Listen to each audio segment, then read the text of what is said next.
My name is Nathaniel Crow, and I have served as a park ranger in the Appalachian Mountains for over 15 years. I have worn the uniform through summers when the air itself seemed heavy with insects, through autumns when the ridges glowed red and gold like they had caught fire, through winters that buried the cabins and outposts until only the chimney stacks rose above the drifts. My job is to guide, to protect, and to enforce the rules, not just the federal regulations that govern a national park, but the deeper rules, the ones not written down, the ones that keep hikers alive. Outsiders often think the Appalachians are gentle mountains, old and worn down compared to the sharp peaks out west. That is true geologically. But age does not mean harmless. These mountains are ancient in a way that unsettles the mind if you think too hard about it. Their forests were already towering and endless before this country had a name. And in that time, they have collected more than deer and black bears. They have gathered silence that moves like a predator, shadows that do not match their owners, voices that repeat when no echo should return. I learned the rules slowly through mistakes that left scars. I carry them like scripture now. When people arrive, families with bright new tents, college kids with cheap packs, retirees with shiny walking sticks, they laugh when I tell them the guidelines. I do not laugh, because every year we lose people. And if I were honest, I would tell you not all of them are lost. Some are taken. I was still green when I realized the official pamphlets were not enough. They warned of hypothermia, of dehydration of bears. Useful advice, yes, but none of it explained why hikers vanished from a clear trail at noon. None of it explained why entire search parties came back rattled, reporting the same wrong thing, that the woods were moving around them. The first time I saw it myself, I was 24, assigned to a stretch of trail near Blood Mountain. A hiker had not returned to the shelter. His friends were frantic. We went out with radios and headlamps. Around midnight, as I swept my light over the rhododendron thickets, I saw footprints crossing the trail ahead. Bare footprints, though the air was below freezing. I called out. The prints walked into the brush, so I followed. The snow was shallow and the prints sank in only a half-inch. That is impossible for a grown man. Then I noticed something worse. The prints were not melting the snow. They were just depressions, no moisture, as though a shape had pressed down without weight or heat. I turned back immediately. I never found that hiker. We never found his body. That was the night I started listening to the old rangers. They never wrote the rules down, but they whispered them like prayers before heading out on patrol. Each one tied to a story, each story tied to someone who did not come back. Over the years, I collected them, memorized them, and lived by them. Some are simple. Some will sound like nonsense. All of them matter. Rule 1: if you hear your name called after dark, do not answer. This is the most repeated, the most tested, the most fatal. The thing that wears your name knows you. It is patient. It waits until you are tired, until your mind drifts toward sleep. I have heard it myself, Nathaniel. Always the same intonation, always from just beyond the tree line. Too far to see, too close to ignore. Once, a rookie I was partnered with broke the rule. He heard a voice call, "Ben," and he walked into the dark. He came back 15 minutes later, pale and sweating, insisting he had only stepped away to piss. But his boots were clean, his radio battery dead, and when I looked into his eyes, they seemed borrowed. He quit within the month. I still wonder if the thing that returned was truly him. Never follow a trail marker that looks too new. The Park Service does replace signs, of course, but they weather fast in this climate. Moss creeps in, paint fades, wood cracks. If you find a marker gleaming fresh, wood unscarred, letters sharp like they were carved yesterday, keep walking the direction you were going. Because if you follow, you will walk in circles that bend tighter and tighter until you find yourself back at the same sign again, except this time your tracks will have vanished. Hikers who disobey are found days later, starved and delirious, swearing they never stopped moving. A few are never found at all. Rule 3: when the wind dies, be still. This one feels ridiculous until you experience it. The Appalachians breathe. There is always some stir of leaves, some sighing through the ridges. But sometimes, unnaturally abruptly, the air goes silent. Birds stop, insects stop. Even the sound of your own footsteps feels loud. That is when you must stop where you are and wait. I have seen what happens if you don't. A volunteer once kept walking during the stillness, muttering that he had a job to finish. The forest around him seemed to tilt, trees leaning though their trunks did not move, ground pulling like a tide. He stumbled forward, and when the wind returned, he was gone. We never found a trace. I have obeyed this rule every time since. It has saved me twice. Rule 4: if you see cairns, stone stacks, do not touch them, do not walk between them. Do not photograph them. These are not built by hikers. They appear overnight in places no human would bother. I have found them in the center of frozen ponds, on sheer cliffs, deep in hollows where no trail runs. Once, during a search, a woman from the team stepped between two cairns. She screamed. Not like she was hurt, more like she was shocked by what she saw. Then she vanished. We combed that hollow for 3 days. On the 4th morning, another cairn appeared at the trailhead. Her scarf lay folded on top. Rule 5: do not linger at reflections. The mountains are filled with streams, ponds and rain-filled rock pools. They tempt you to lean close. That is when the water starts showing more than it should. Sometimes it shows your face smiling when you are not. Sometimes it shows a figure standing behind you when you are alone. And sometimes, if you stare too long, it does not show you at all. I look only quick enough to drink, nothing more. There are more rules, too many for one breath, but those 5 are the pillars. I teach them to every rookie, every intern, every seasonal ranger who works a summer and then flees back to college with new shadows in their eyes. I tell them to hikers too, though most laugh. They think it is folklore, mountain superstition. Some survive anyway by chance, others not. I cannot protect them all. All I can do is repeat the words like a prayer. The strangest part is how the mountains seem to test you once they know you know the rules. They give you choices. I was patrolling near Klingman's Dome last fall when I heard my name at dusk. I ignored it, of course, but moments later, a hiker came running up the trail, lost, pale, insisting he had been following my voice. He claimed I had called him to safety. His story was impossible, but he was alive. I did not correct him. The mountains play both sides. They trick, they save, they never reveal why. I carry a small notebook in my uniform pocket. Inside are the names of every person we never found. I read them sometimes at night, when the station is quiet, when the wind hisses through the radio antenna. It keeps me humble. It reminds me that even with the rules, survival is not guaranteed. It is only bargained for, and the mountains always collect their due eventually. I know my name will be in someone else's notebook one day. I only hope the rules hold long enough. That is how I begin this story, with rules, with warnings, with the knowledge that my life has been shaped by things I cannot fully explain. You may not believe me now. That is fine. But by the end you will. Because these mountains do not care about belief. They only care about attention, and once they have it, they never let go. The rules had been my guardrails for years, but the longer I worked these ridges, the more I realized they were not enough by themselves. Rules are only useful if people follow them, and most hikers never truly believe until it is too late. That was the lesson carved into me the summer we lost 3 in a single week. The first was a college student from North Carolina. He and his friends had set out for an overnight on the Appalachian Trail, planning to camp at one of the shelters before pushing deeper into the Smokies. They checked in at the ranger station like responsible visitors, cheerful, shoulders jangling with cheap aluminum cookware. He joked with me about bear spray, asking if it really worked. I smiled, handed them a map, and gave the usual speech: stay on trail, pack out trash, hang food at night. But before they left, I added the real rules. I told them plainly, as I always do, if you hear your name called after dark, don't answer. If you see cairns, don't touch them.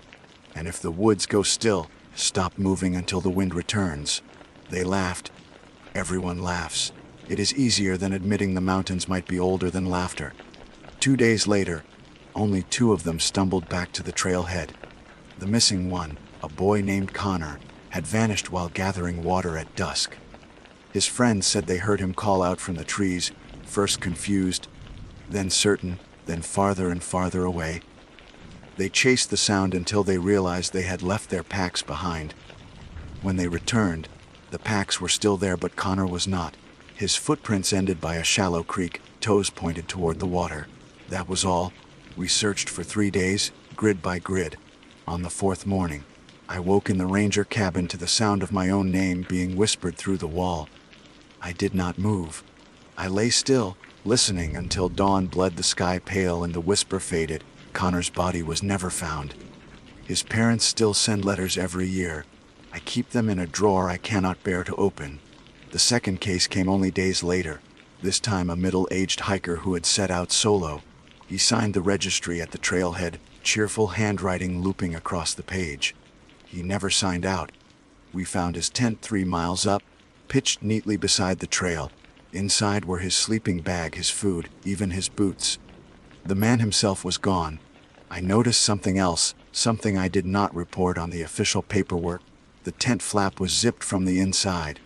The tracks around the tent were shallow, scattered, almost hesitant, but every single one pointed toward the woods. None came back. The man was not barefoot, yet the prints ended abruptly in the moss after only a dozen paces, as though he had stepped into something and vanished mid-stride. I walked that circle 3 times before I felt the air still around me. The silence pressed hard, ringing in my ears. I froze until the wind returned. When it did, the prints were gone. I know how that sounds. It is the truth anyway. The third loss that week was the one that nearly broke me. A young woman named Allison, hiking with her brother. They were experienced. Light packs, good boots, careful with their trail times.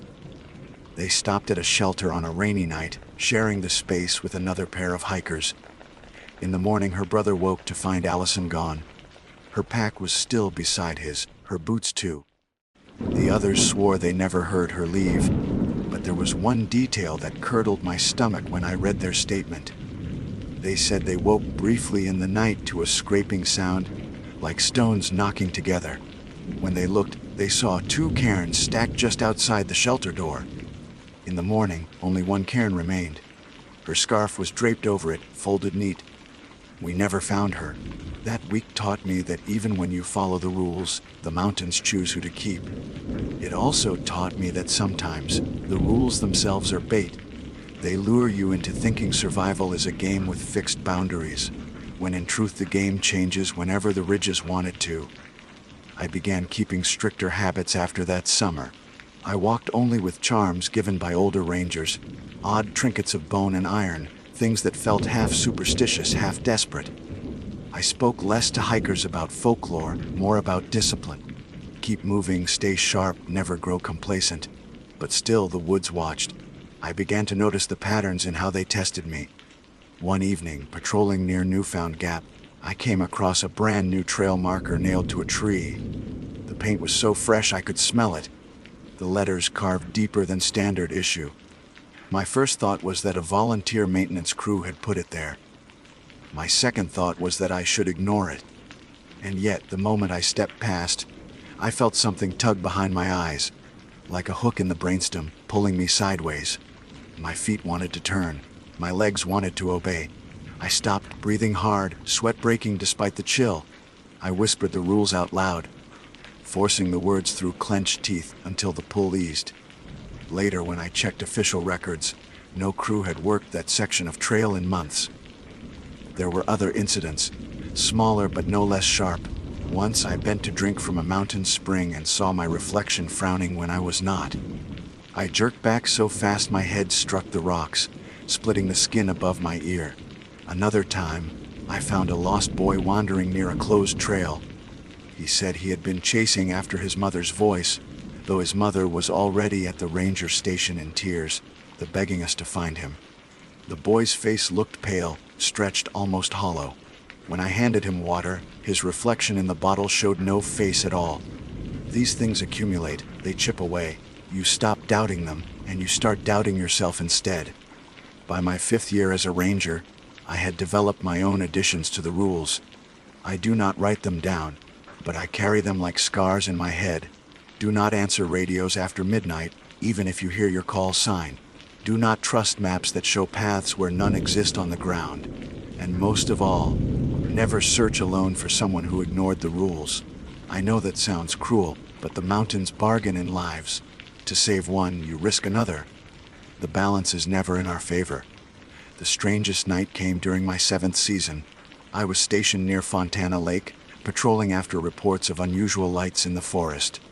At midnight, I saw them lantern glows, swinging between the trees, spaced evenly like a procession. They moved without sound.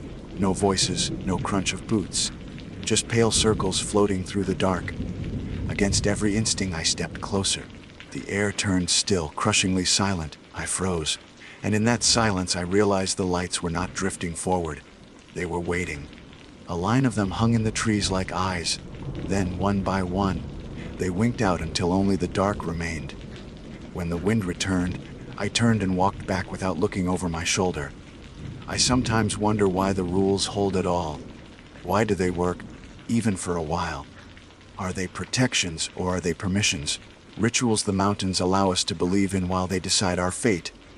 The old rangers never gave me an answer.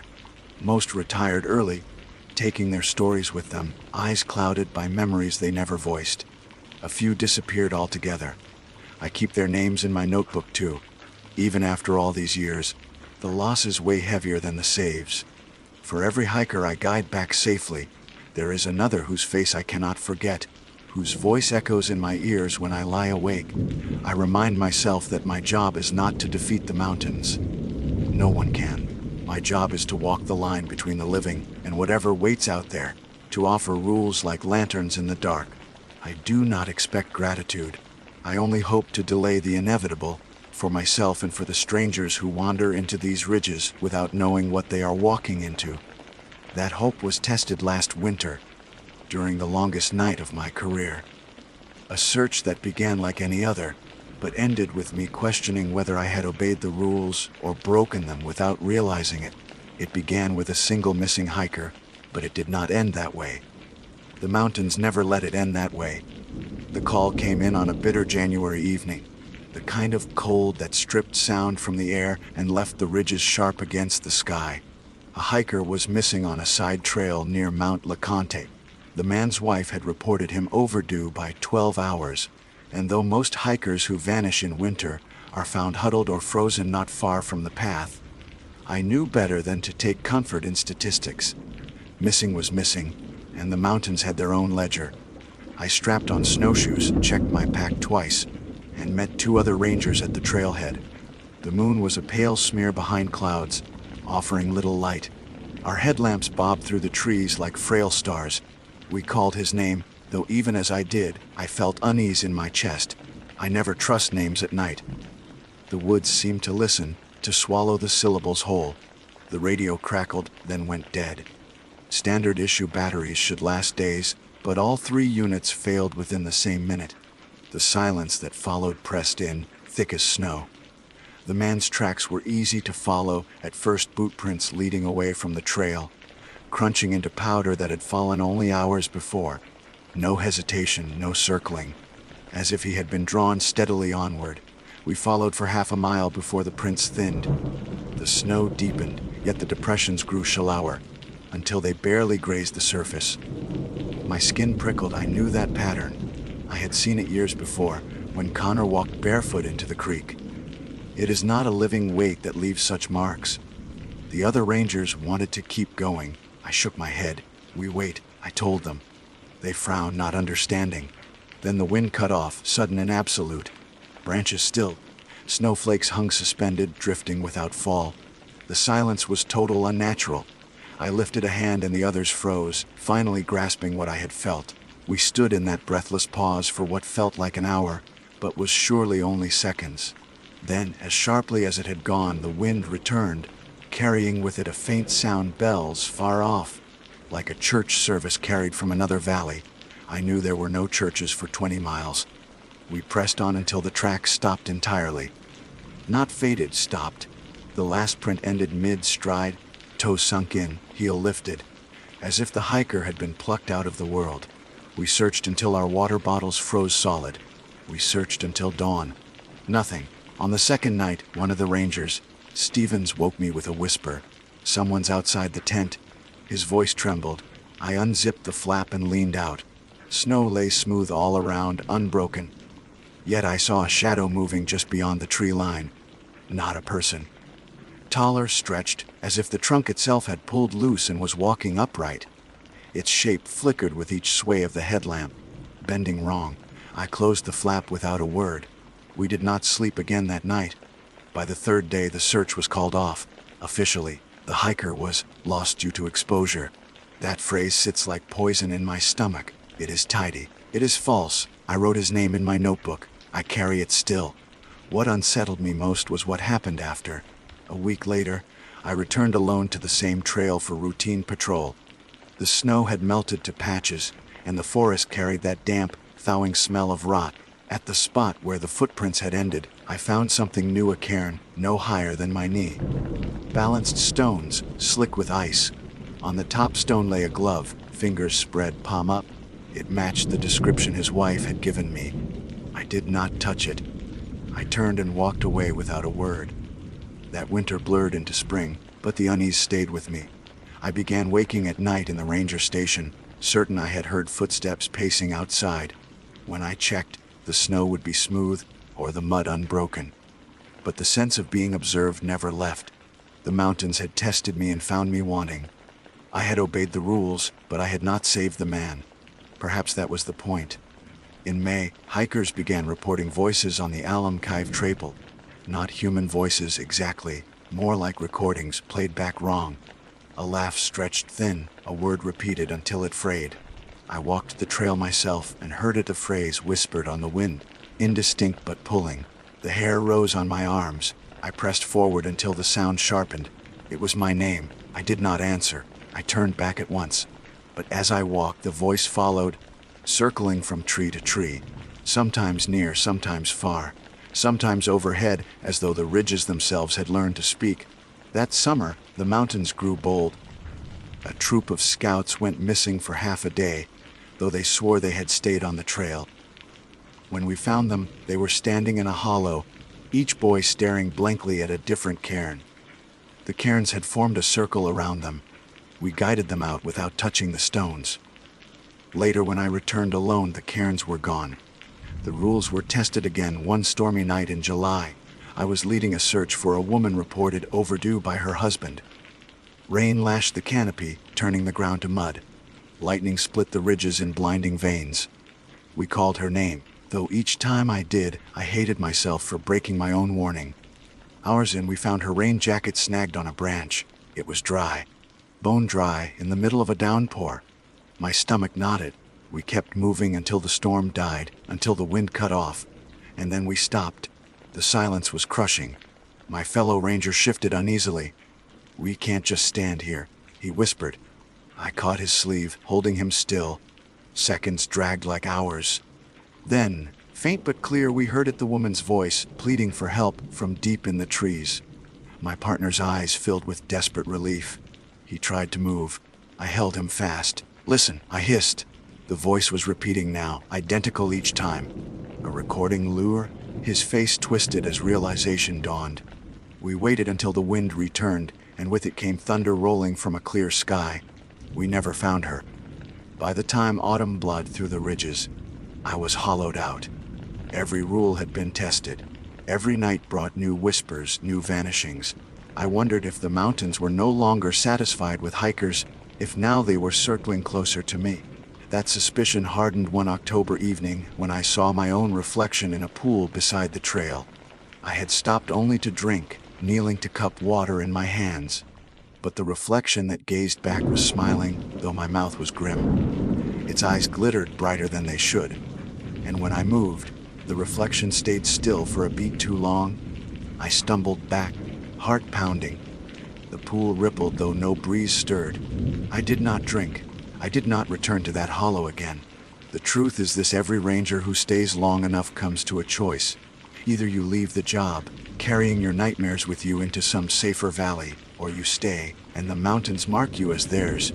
I fear I have already crossed that line. The rules keep me alive, yes, but sometimes I wonder if they are shaping me too, bending me into something that belongs here as much as the stone and shadow. The others in the service don't speak of it, but I see the same hollowness in their eyes. We are all bargaining in silence. We trade years of our lives for the hope that others might keep theirs. But I have begun to suspect the exchange is rigged. The mountains collect what they want, and the rest is theater. That is why I write this down. Not for comfort, not for confession, but because I know one day I will walk patrol and not return. My name will be added to the notebook I carry, written by another hand. And when that day comes, I want there to be no doubt I followed the rules. I obeyed them all. It did not matter. The first frost of November coated the ridges like glass when the mountains reminded me that rules are not shields.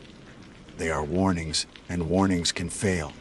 A group of 4 hikers had set out to climb a lesser-known spur trail near Klingman's Dome. They were experienced, 2 couples in their 30s, the kind who read maps carefully and carried real gear. I had no reason to think they would be careless. When they checked in at the ranger station, I gave them the rules all the same. They nodded politely, but their eyes slid away. Most people cannot look you in the eye when you speak of voices and cairns. They mistake it for superstition, and in that mistake lies the seed of every tragedy. 2 days later, only one of the 4 stumbled out. Her name was Rachel. She was barefoot, lips blue, eyes wide and dry. When we carried her into the station, she clutched at my sleeve and whispered. They followed the wrong markers. They walked in circles. They wouldn't stop. We tried to warm her, tried to coax her into coherence, but all she did was repeat that phrase over and over until her voice cracked. They wouldn't stop.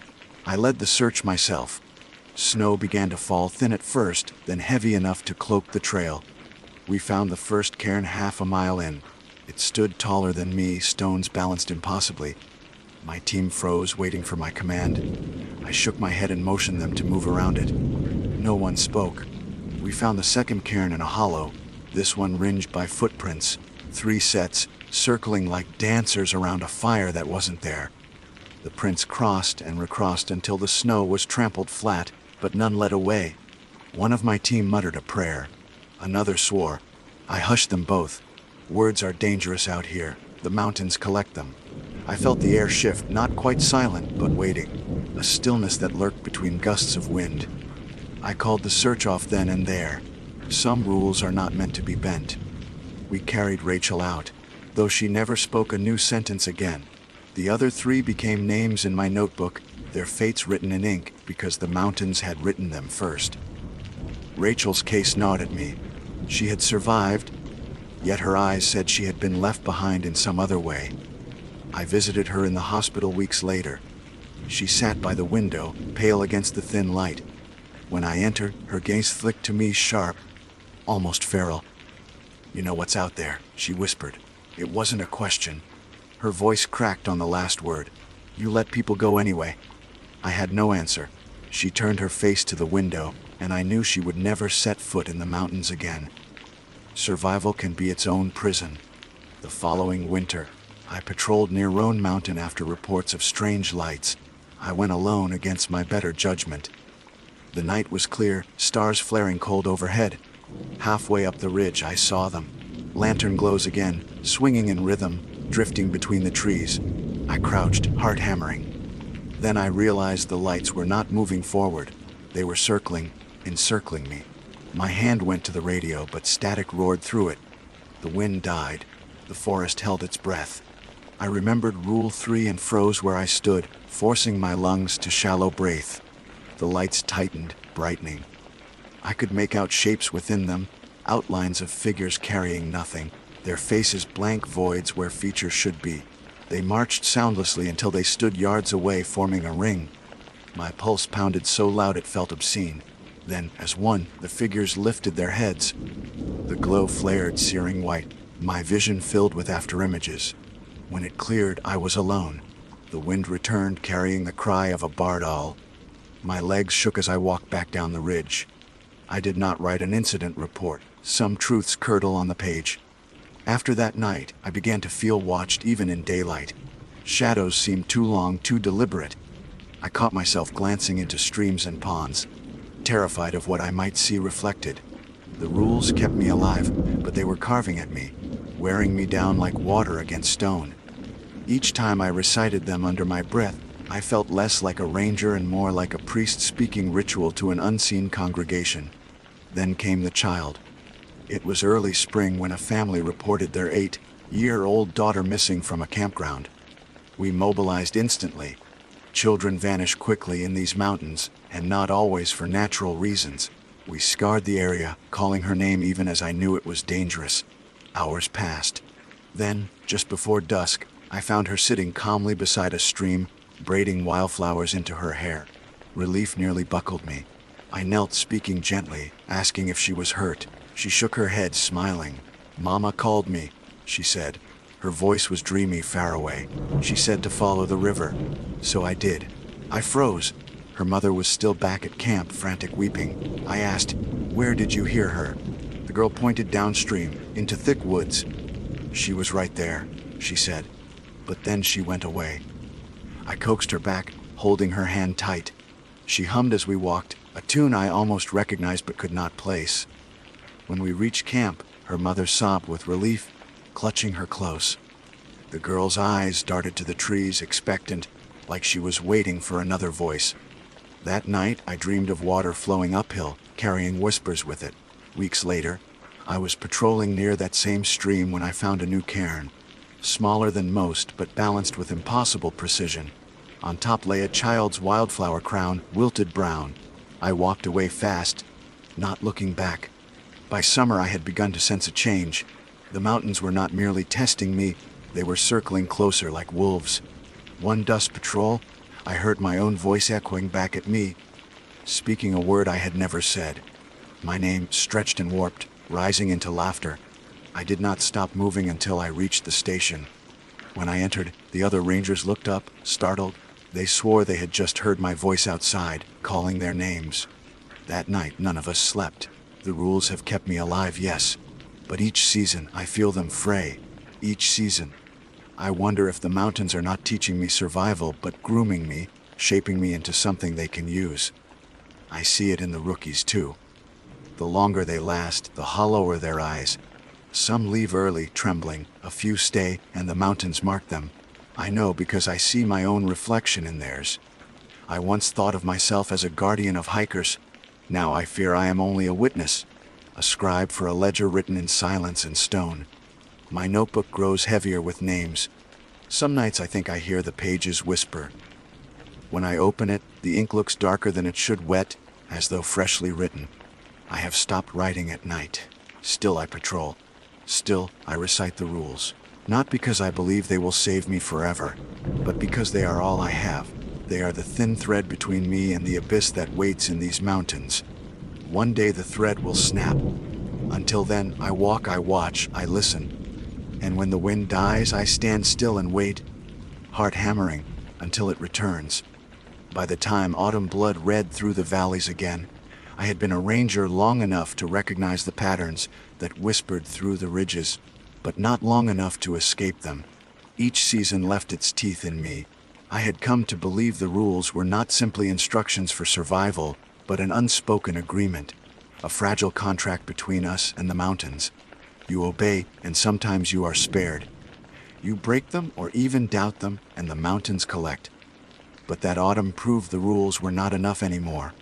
It started with a string of disappearances that did not match the old patterns.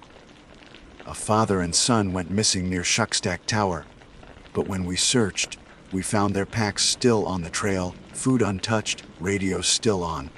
Their boots, however, were neatly side by side, as though they had both decided to step out of them at once. The tracks around the boots didn't lead away, they just ended. I remember staring at those boots until the cold gnawed at my skin. One of the younger rangers whispered that maybe they had walked on barefoot. I told him sharply to shut his mouth. Words like that give the forest permission. 2 weeks later, an entire group of hikers vanished from Spence Field. 5 people, all seasoned, had set out for a loop. They never came back. When we swept their campsite, we found the tents zipped from the inside, but empty, sleeping bags still laid out. The fire had been reduced to cold ash, but the strange part was the cairns, 3 of them, built in a perfect line right at the edge of camp. None of us touched them. We backed out quietly, and I knew the case was closed before it even began. They would never be found. But the worst came in November, on a night when the fog rolled so thick that the trails seemed to sink into nothing. A couple reported their teenage daughter missing from the Appalachian Trail near Charlie's Bunyan. I knew the family. They had checked in at the station, the girl rolling her eyes as her parents fussed with her coat. "She'll be fine," I had told them. How arrogant those words sound to me now. We formed a search team immediately. The fog muffled every sound, so even our voices seemed swallowed. Radios cut in and out. My light beam reached only a few feet before it dissolved into gray. Then we heard it, a child's laughter, high and thin. We followed, hearts thundering, certain we were close. But the laughter kept ahead of us, never nearer, never farther, always just out of reach. At one point I swore I heard my own voice threaded into it, calling her name. When the wind stopped, we froze. The silence hit like a weight. One of the rangers muttered, "We can't just stand here." I grabbed his arm and hissed, "Don't move." Seconds dragged. The fog thickened. And then the laughter cut off. What replaced it was a whisper close, brushing my ear, my own name, Nathaniel. The air shifted cold, and just like that, the wind returned. We never found the girl. The family screams echoed down the ridge as we carried the news back. I added another name to my notebook. That night, I dreamed of cairns stacked beside my bed, each stone balanced on the next, and when I reached to knock them over, I woke to find my hand raised in the dark. After that, the forest grew bolder with me. I began to see figures at the edge of my vision, always just beyond the beam of the flashlight. Shapes that looked like rangers I knew, only taller or thinner, or with faces I couldn't quite make out. One night, while patrolling near Cades Cove, I heard a voice on my radio. My call sign, clear as day, repeated 3 times. I lifted the receiver, instinct ready to answer. Then I stopped. The voice was mine. Every inflection, every pause, my own voice calling myself. I shut the radio off and walked the rest of the patrol in silence. By December, I felt hunted. Not just tested, hunted. I knew it in my bones. The mountains had stopped toying with hikers. They were circling me directly, peeling away whatever protections the rules gave. I found new cairns each week, always in places only I patrolled. My reflection in water pools would smile when I did not. Once I saw words scratched into the bark of a sycamore siargabu, spelled in long gouges. My last name. The bark was still curling raw and wet, as if it had been carved minutes earlier. I had passed that very tree the day before, and it had been unmarked. The worst moment came just before Christmas.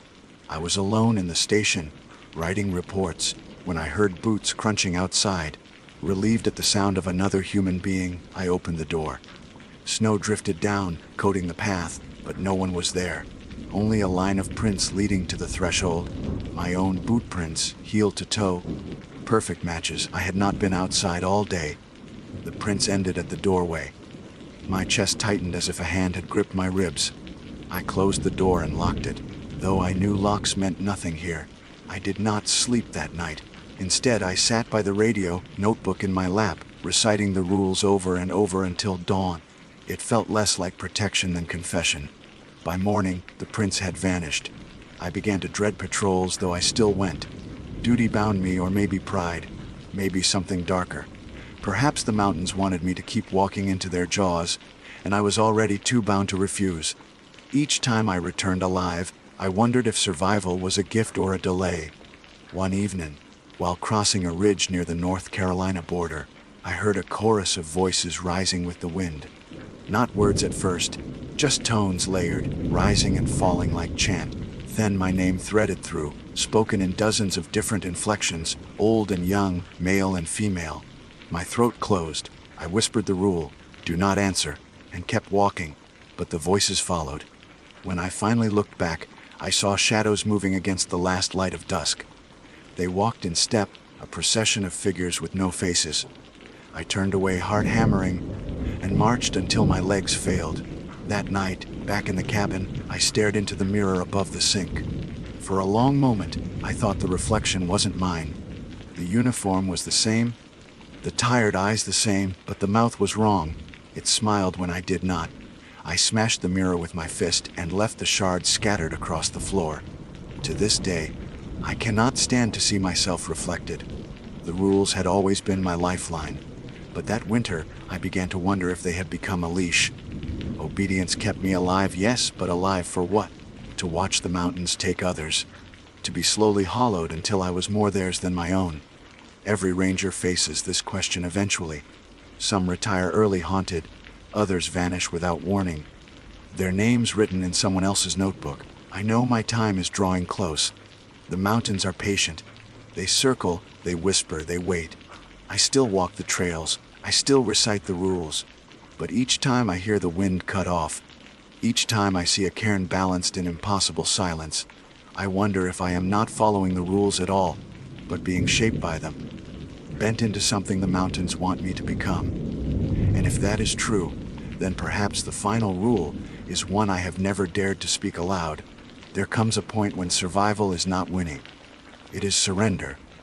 Winter thawed reluctantly that year, dragging mud and mist through every hollow. The mountains seemed restless, as though the weight of snow had only sharpened what lay beneath. I felt it in my bones. Each patrol, each step, carried the sense of something waiting for me, as if the ridges had grown tired of whispering from the tree line and now wanted to stand face to face. The first sign came in March. I was alone on an early patrol, the air thick with fog that muffled every sound. Near a bend in the trail, I noticed boot prints, large, fresh, sinking deep in the soft ground. At first I thought another ranger had come through, though no one had signed out that morning. I crouched to study them. My blood went cold. They were my own prints. Every tread, every scuff, identical to my boots. But I had not yet walked this section. I straightened and followed the line forward until the trail looped back on itself, and I found the prints leading straight toward me. They ended where I stood. The silence that followed was heavier than stone. I did not wait to see what would fill it. The second sign came in April, when I checked the registry at the trailhead and found my own name written there in neat block letters. Nathaniel Crow. Time stamped at dawn. I had not been to the trailhead that morning, nor signed anything. I tore the page free, but when I returned the next day, my name was there again, written twice. The ink looked fresh. I locked the binder away after that, though it did nothing to stop the unease clawing through me. The third sign came in May, and it nearly broke me. A new ranger named Holloway had joined for the season, fresh-faced, eager, not yet carved by the ridges. He patrolled with me often, asking questions, scribbling notes about flora, safety, and search procedure. One evening, we camped near a hollow where the wind cut strangely. As we ate by the fire, Holloway glanced at me with a nervous smile. "You know, I've been hearing your name a lot at night. Just outside the tent. I thought you were checking on me." I nearly dropped my tin cup. My skin turned to ice. "What did you hear?" I asked. "Just your voice," he said casually. "Sometimes it calls from the trees, sometimes from the ridge. It always sounds like you."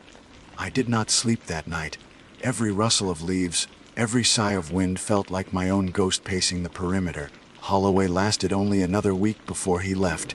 He said the mountains unnerved him, that the nights felt wrong. I did not argue. I envied his escape. By June, I knew the mountains had turned their full attention on me. They no longer tested me with voices or cairns meant for others. The rules still worked, but they worked less cleanly, like locks whose tumblers grind with rust. I feared they were not protections at all, but rehearsals, practice drills for the real encounter that was now inevitable. One evening, I received a report of lights near Andrews Bald. I hiked out, dusk pressing hard on the trees, the air thick with summer insects. At the clearing I saw them immediately, a line of lantern glows, swinging, marching slow across the field. My stomach clenched. They had appeared before, but always at a distance, always vanishing before I could approach. This time they drew closer. Figures moved inside the glow, tall and thin, heads bowed, steps in perfect unison. I recited Rule 3 under my breath, bracing for the silence, but the wind did not stop. The procession advanced without pause, circling until I stood in the center. My light beam cut through, but their faces were wrong, blurred, shifting like wet clay, molding and remolding. Then, one face stilled, My own. It looked at me, and in its gaze I felt a pull stronger than gravity, an invitation to step forward to join. My knees weakened. For a heartbeat I swayed. Then I remembered Rule 1. Do not answer when called. And I realized the calling did not have to be words. It could be a reflection, a smile, a face. I closed my eyes and stood still, fists clenched, repeating the rules until the air shifted. When I opened them, the field was empty. But in the grass where they had stood, I found my notebook, though I had left it locked in the station. I picked it up with shaking hands. A new name had been written inside, in ink I did not own: Nathaniel Crow. I burned the notebook that night, but the name lingers in my memory like smoke. July brought storms, and with them, new vanishings. A pair of hikers disappeared near Deep Creek, their camp found soaked but intact, fire still smoldering as if abandoned minutes before. Another man vanished near Abrams Falls. We found his phone on the trail, screen glowing, camera open. The last image was a photo of me, not posed, not from a distance, a close shot taken at night. Of me standing in the woods, eyes reflecting light. I do not know when it was taken. I do not know who held the camera. I smashed the phone against a rock until it shattered. Each case pushed me further into the edge of belief in madness. I began to speak less with other rangers, afraid my voice might carry wrong, might echo where it shouldn't. I avoided mirrors, avoided water, avoided even the gleam of glass. My reflection felt too eager. My shadow seemed too patient. The mountains had begun to erase the boundary between what was outside and what was inside. The rules still hummed through me, but they no longer felt like my own. They felt spoken into me, like vows whispered by something older. I obeyed them because disobedience would end me, but I wondered if obedience was only slower poison. One night in August, I dreamed of the ridges stretching endless, cairns stacked along every crest, each crowned with bones. My notebook lay open on a cairn in the dream, pages turning themselves, every name inked in my handwriting. When I woke, my hand was cramped around an invisible pen. The skin of my palm bore black smudges, though I had not touched ink in days. I walked the trails that morning with a strange calm. Fear had burned out of me. What replaced it was a grim clarity. The mountains were not asking me to survive. They were asking me to surrender, and sooner or later I would. Still, I patrol. Still, I recite the rules. They keep me tethered, even as the tether frays. The mountains whisper my name, show me my face, call me deeper. I resist, though resistance feels more fragile each season. My survival is no longer defiance. It is delay, and delay, I know now, is only another word for mercy. The end began quietly, as endings often do. No storm announced it, no scream cut through the ridges. It was an ordinary September patrol, the kind I had done 1,000 times before. The air was sharp with the first bite of autumn, the leaves just starting to turn. I set out before dawn, packed tight on my shoulders, rifle slung, notebook tucked deep where I could not feel it press. I told myself it was just another walk through the spine of mountains that had become my home and my cage. But even before the sun lifted, I knew the ridges were waiting. The silence was not unnatural yet. It was the kind of hush you notice only after years of listening, but it pressed, insistent. Every step echoed too long, as though the trail stretched beneath me farther than it should. When I paused for water, I did not look into the stream. I did not need to. I could feel eyes there, watching from the surface. I had memorized the rules, lived them, bled them. They had shaped me as surely as any uniform or badge. Do not answer your name after dark. Do not trust fresh markers. Do not move when the wind dies. Do not touch cairns. Do not linger in reflections. They had kept me alive longer than most, but lately I had come to wonder if they were never meant for my survival at all.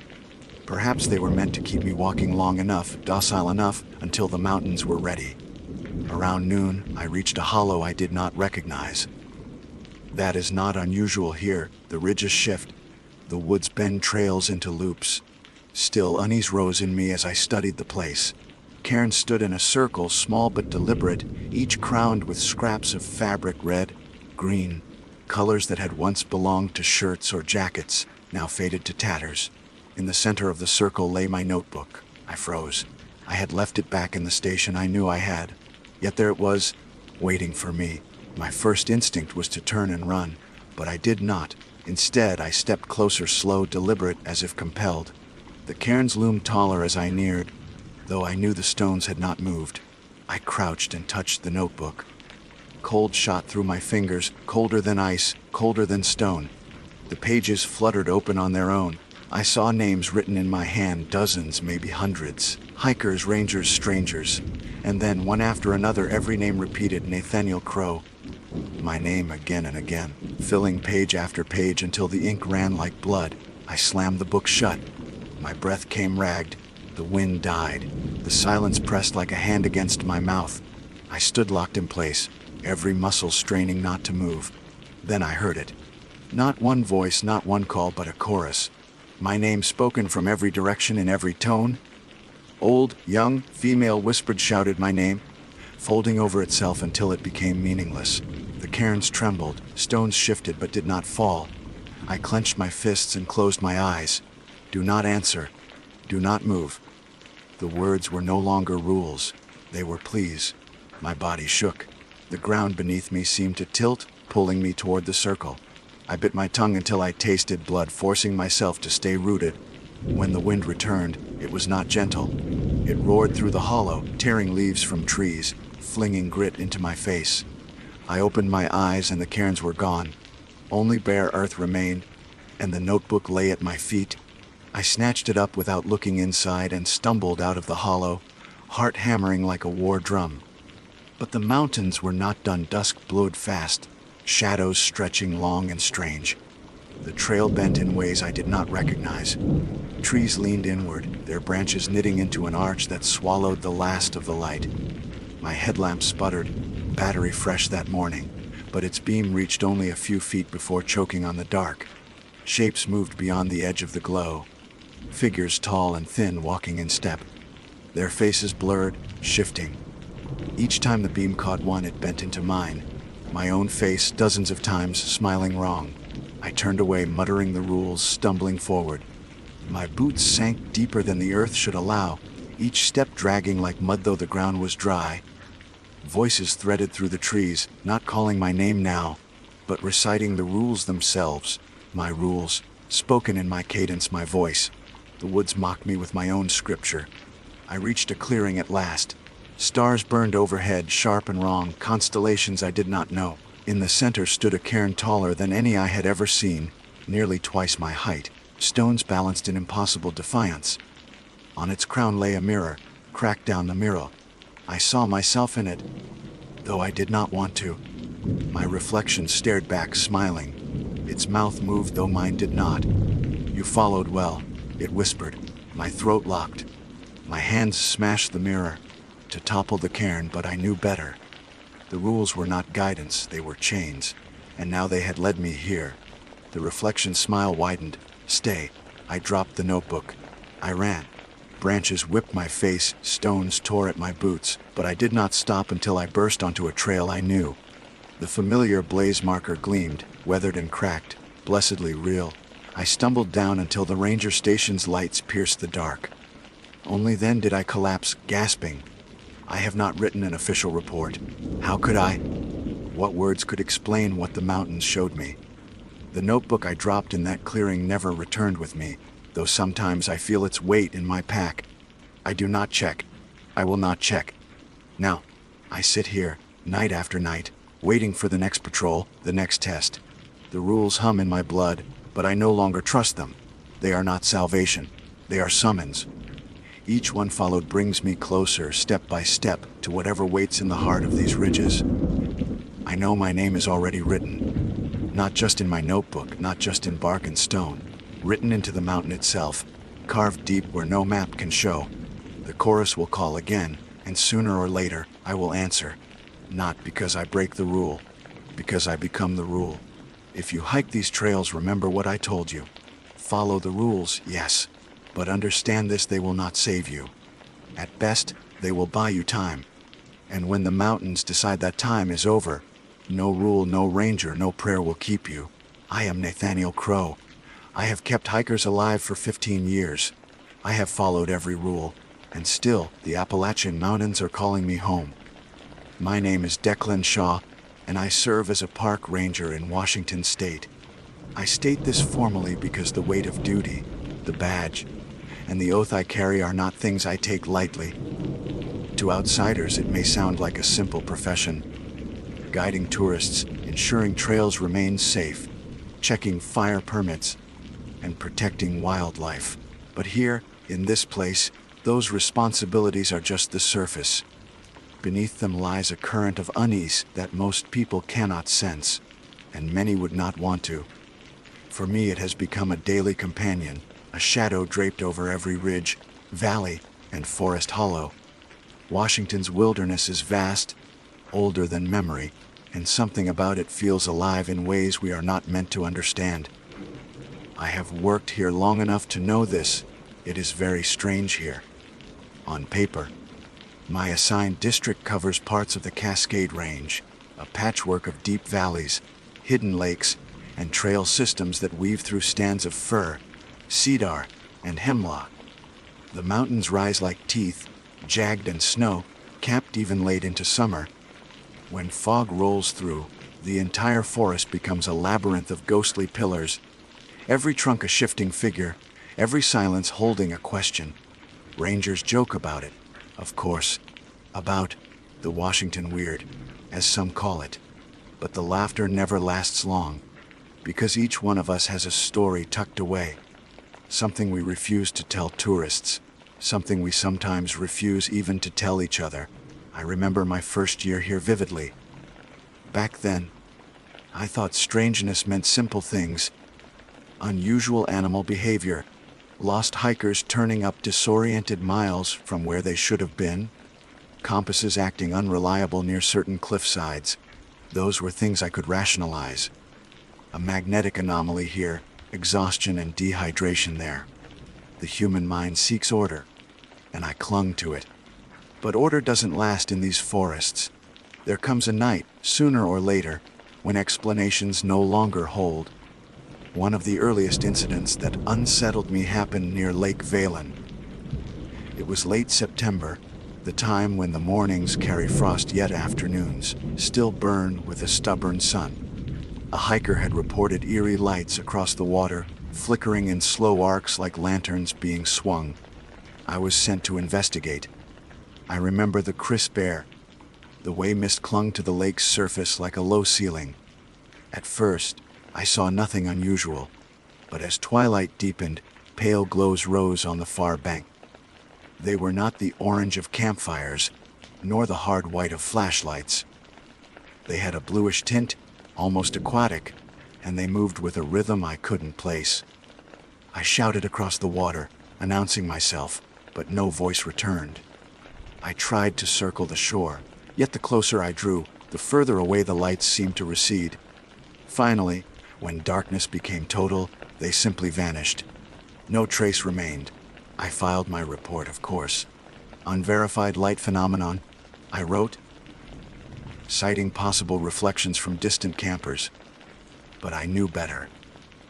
Reflections do not move against the line of shore, and they do not disappear the moment you acknowledge them. That was the beginning. Since then, the strangeness has thickened, layered itself into my routines like sediment. Small things at first. Paths where cairns rearrange themselves overnight. Trail markers that vanish. Echoing calls that return warped. Syllables stretched or shortened. I once found boot prints leading to a meadow's center, where no booted hiker could have walked, because the grass was chest high, untouched, except for that single line of steps ending abruptly, as if their owner had evaporated. Tourists rarely see any of this. They come for the waterfalls, the alpine vistas, the clean air, and we, the rangers, do our best to give them the illusion of safety. We patch over gaps in reality with signage and maps. We warn about bears' avalanches, river crossings, but we do not warn about what stirs in the fog or whispers in the static when the radios hiss at 2 a.m. We keep those truths to ourselves. One evening, a more tangible incident forced me to question just how thin the line was between natural and unnatural. A group of college students had failed to return from a weekend hike near Eagle Crest Trail. Search and rescue mobilized, and I joined. We expected exhaustion, maybe twisted ankles, maybe a wrong turn. What we found was a campsite that made my stomach twist. Their gear was there, tents zipped, sleeping bags unfurled, food hung properly in bare bags, but no people, not a sign of struggle, not a drop of blood, only silence. The oddest detail was the fire. It had been extinguished deliberately, neatly doused with water. Everything about the scene suggested order, intention, yet the students themselves were gone. Hours later, we located them. Miles downslope, wandering barefoot along a scree field, their eyes glassy. They spoke little, only muttered about the voices from the tree line. When pressed, they denied remembering anything. Their feet were torn raw from rock and bramble, but none of them had answers. Officially, we listed it as a case of temporary disorientation, possibly hallucinogenic substances. Unofficially, I knew that explanation was too easy. Night patrols are the worst. You learn quickly that the forest never truly sleeps. Owls call, coyotes yip. The wind moans through snags. Those are the natural voices. But there are others. Once, while hiking a switchback under a waning moon, I heard footsteps behind me. Measured, steady, always 2 or 3 paces back. I stopped, the sound stopped. I turned, and nothing was there but a trail of damp, ferns nodding as if brushed by someone unseen. I told myself it was my own echo, though footsteps do not echo on soil. Another time, I was manning the fire tower at Grindle Peak. The lookout windows reflected the room at night, a mirror of lantern glow and shadow. But when I shifted my gaze, I caught reflections of movement, figures crossing behind me, tall and indistinct. I spun, heart hammering. Yet the room was empty. The radio crackled just then, though no one spoke.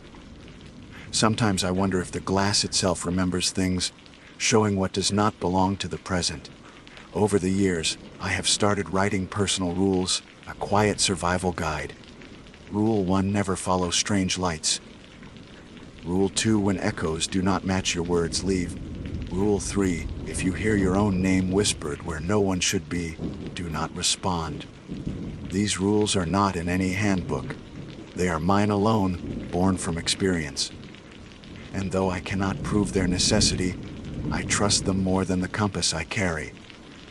Bad decisions happen when you dismiss instincts, when you assume the forest is only what science declares it to be. I learned that the hard way last winter. The snow had come heavy, burying the lower passes and sealing off all but a few trails. A solo backpacker was overdue, last seen near Shale Ridge. I volunteered to scout, despite the storm brewing. That was my mistake. The air burned with ice, visibility a mere 50 feet. My radio connection faltered with static. I should have turned back, but duty and stubbornness drove me forward. At dusk, I reached a grove where the snow lay strangely undisturbed, flat and smooth as glass. My boots left impressions, but only briefly. Within minutes, the snow re-leveled itself, my tracks erased. The silence there was total, so complete it pressed against my skull. Then came the sound, not wind, not animal, but a chorus of whispers threaded together, speaking in tones just below comprehension. I froze. I cannot recall the exact words, only that they carried weight, like commands not meant for human ears. The air vibrated with them. Panic broke me from the trance. I stumbled backward, trying to retrace steps that no longer existed. My flashlight beam seemed swallowed, absorbed by the still snow.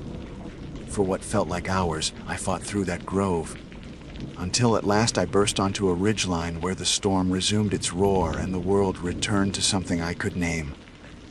I never found the backpacker. We never did. That night, I added a new rule: never enter the groves where sound dies. People often ask me why I stay, if the work is so heavy with dread. I ask myself the same question. Part of it is duty. Parks need rangers, and I chose this path knowing it would not be simple. Part of it is curiosity, though that is a dangerous thing here. And part of it is because in a strange way, I feel the forest has claimed me. Leaving would not free me. It would follow. I feel it sometimes even off duty, in town, in my apartment. The faint sense of being observed, of rules continuing beyond the tree line. Washington State is a land of immense beauty. That beauty hides teeth. Tourists will always see the waterfalls, the glaciers, the eagles wheeling overhead. But for those of us who patrol the trails after sunset, who step into places unmarked on maps, we know another truth. It is very strange here, stranger than words can fully shape. And the longer I remain, the more I fear that strangeness is shaping me. The weeks following that winter search were uneasy ones. Officially, my report listed the backpacker as missing, presumed dead, likely succumbed to the storm. But every time I reread my own words, they felt hollow. I had not lost him to the cold or cliffs. I had lost him to that grove where sound itself suffocated, and that was something I could never write on paper. The brass in Olympia do not like myths in their files. They like statistics, bullet points, tidy conclusions. I gave them that, but I kept the truth to myself. Silence between rangers is heavy. We share enough to keep each other safe, but never everything. Still, I noticed the look some of my colleagues gave me after that mission. A couple of them asked casual questions. Did I see anything strange? Was the snow deeper up there than usual? Had I heard anything unusual on the radio? Their tone was light, but their eyes told me they already knew pieces of the truth. They were waiting to see if I'd break the code and say it aloud. I didn't. Instead, I returned to patrols, my boots crunching down frozen paths, my breath of fog in the air. Yet I carried new unease, an itch beneath the skin that refused to settle. I found myself scanning tree lines more often, flinching at echoes, avoiding groves where snow lay too smooth. I was becoming cautious to the point of paranoia. But paranoia keeps you alive out here. One night, while covering a backcountry cabin check, I encountered something that has stayed lodged in my mind like a splinter. The cabin itself was routine, a log structure, stocked with firewood and a metal bunk. My duty was simple: inspect for storm damage, clear the chimney, ensure supplies were intact. I did all that, yet as dusk bled across the mountains, I lingered, reluctant to leave. Something about the air felt charged, like static before lightning. I stepped outside to secure the shutters. That was when I saw it. Across the clearing, about 30 yards into the trees, a figure stood watching me. Too far for me to make out details, just the outline of a person, tall, motionless, as though carved from shadow. My first thought was a stranded hiker, but the figure made no sound, no movement, even when I called out. I lifted my flashlight. The beam struck the trees, but the figure cast no reflection, no glint of eyes, no fabric catching the light. It simply dissolved into the darkness, as though it had never been there. That night I chose to sleep, inside the cabin with the shutters bolted tight. But sleep did not come easily. Twice I woke to faint tapping on the glass, deliberate and slow. Each time I gripped my sidearm, heart pounding, waiting for the noise to return. It never did. At dawn, when I finally opened the shutters, no tracks marred the snow outside. I told myself it was the wind, branches, perhaps even exhaustion conjuring shapes. But the truth, I knew it had been watching me. Something that didn't need footprints. Something that comes to see if you'll follow. Bad decisions often grow from curiosity, and curiosity gnawed at me the next week when a tourist reported strange sounds along a seldom used trail. Against my better judgment, I volunteered to investigate alone. The trail was narrow, twisting through thick fir groves where light barely reached the ground. Snowmelt gurgled in rivulets, masking softer noises. I walked slowly, ears straining. Then I heard it laughter. Not loud, not joyous. Thin, stretched laughter, like children imitating joy, but without understanding it. The sound circled me, moving tree to tree. I froze, scanning the undergrowth, hand on my radio. But the moment I considered calling it in, the laughter shifted. It changed into my own voice, repeating words I had not spoken. Declan Shaw, it whispered, in perfect mimicry of how I'd introduced myself a week earlier during a trailhead briefing. Hearing my name in my own cadence chilled me more than any winter wind. I turned back, refusing to go deeper. Rule 4: when the forest speaks in your voice, leave. The rest of that shift passed without incident. But I knew the strangeness was tightening around me. It was no longer rare, isolated moments. It was creeping into routine. Even the radio betrayed me. Static would hiss, then form syllables not meant for language. Once it carried the sound of footsteps pacing across hardwood, though I was miles from any cabin. Another time, the channel filled with what sounded like waves crashing, though I was 40 miles inland. These were not glitches. I know the difference between interference and intent.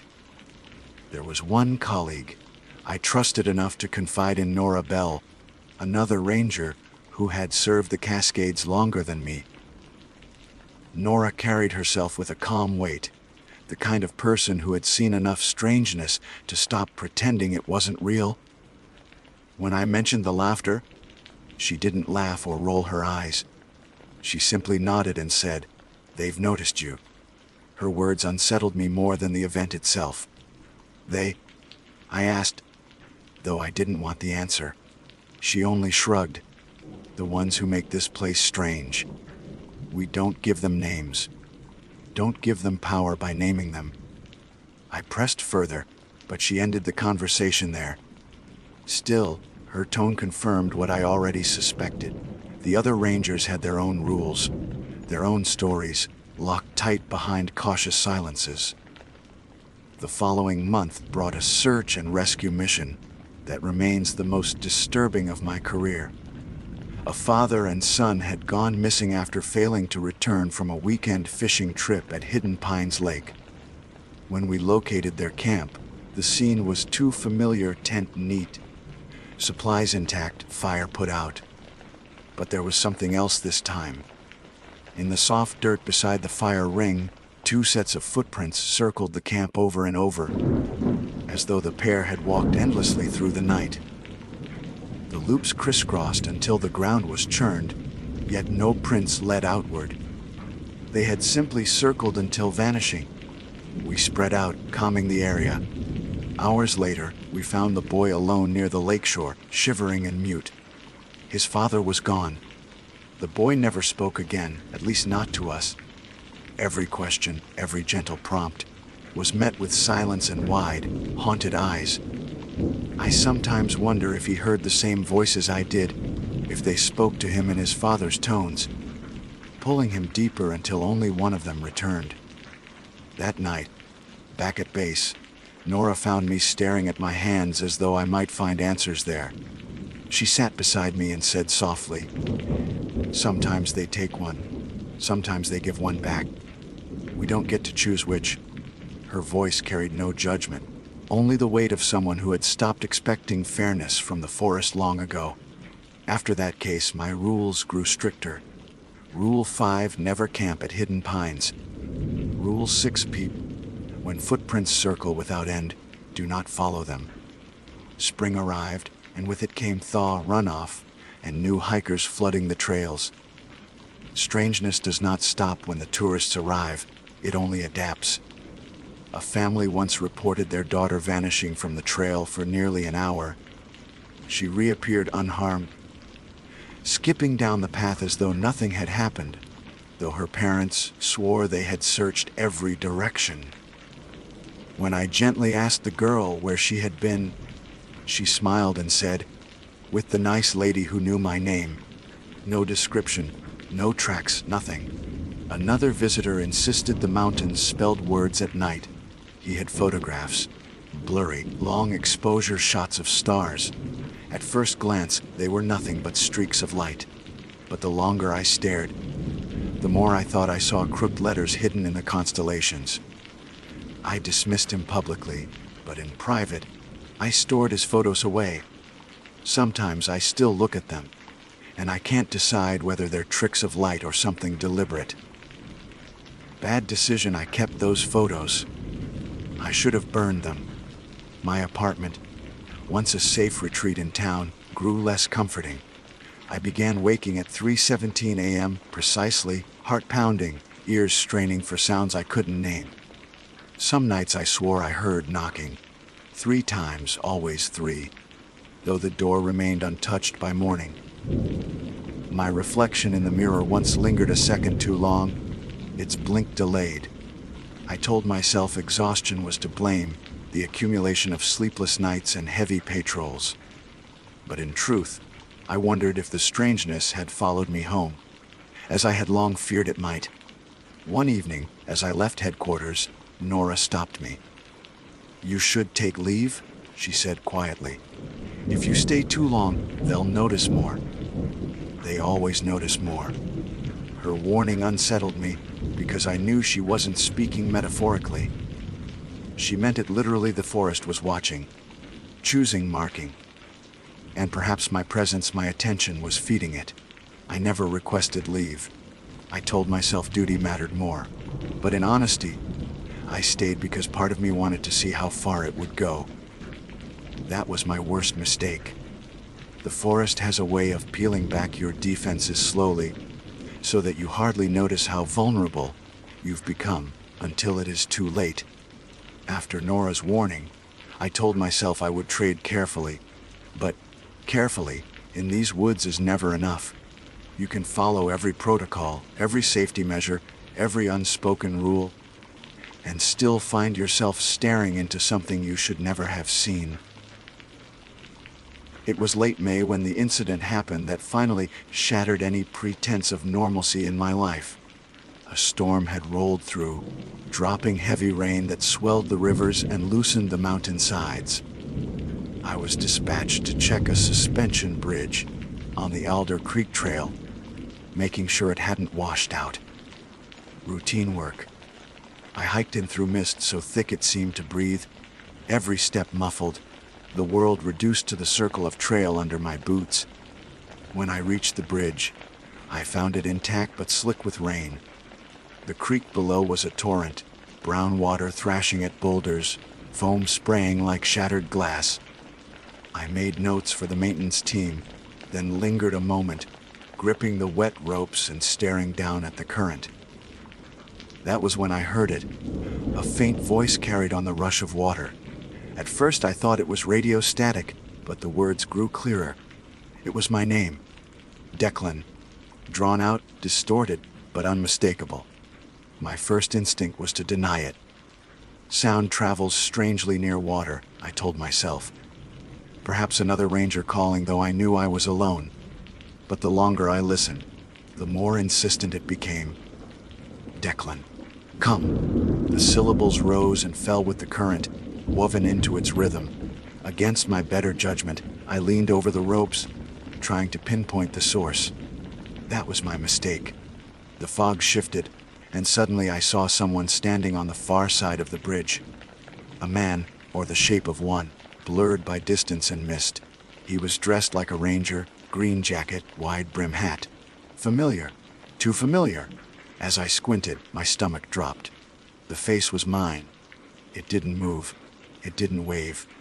It only stood, head tilted slightly, lips shaping my name, though the voice still came from the water below. I froze, paralyzed by the impossibility of it. My breath fogged the air, my knuckles white against the rope. And then, without warning, the figure turned and walked into the tree line, dissolving into mist. I wanted to believe it was exhaustion, a trick of light. But deep down, I knew the forest had shown me something deliberate, something designed to draw me forward. Rule 7, when you see yourself across the bridge, do not cross. I reported the bridge intact, nothing more. I didn't mention the figure. I didn't mention the voice.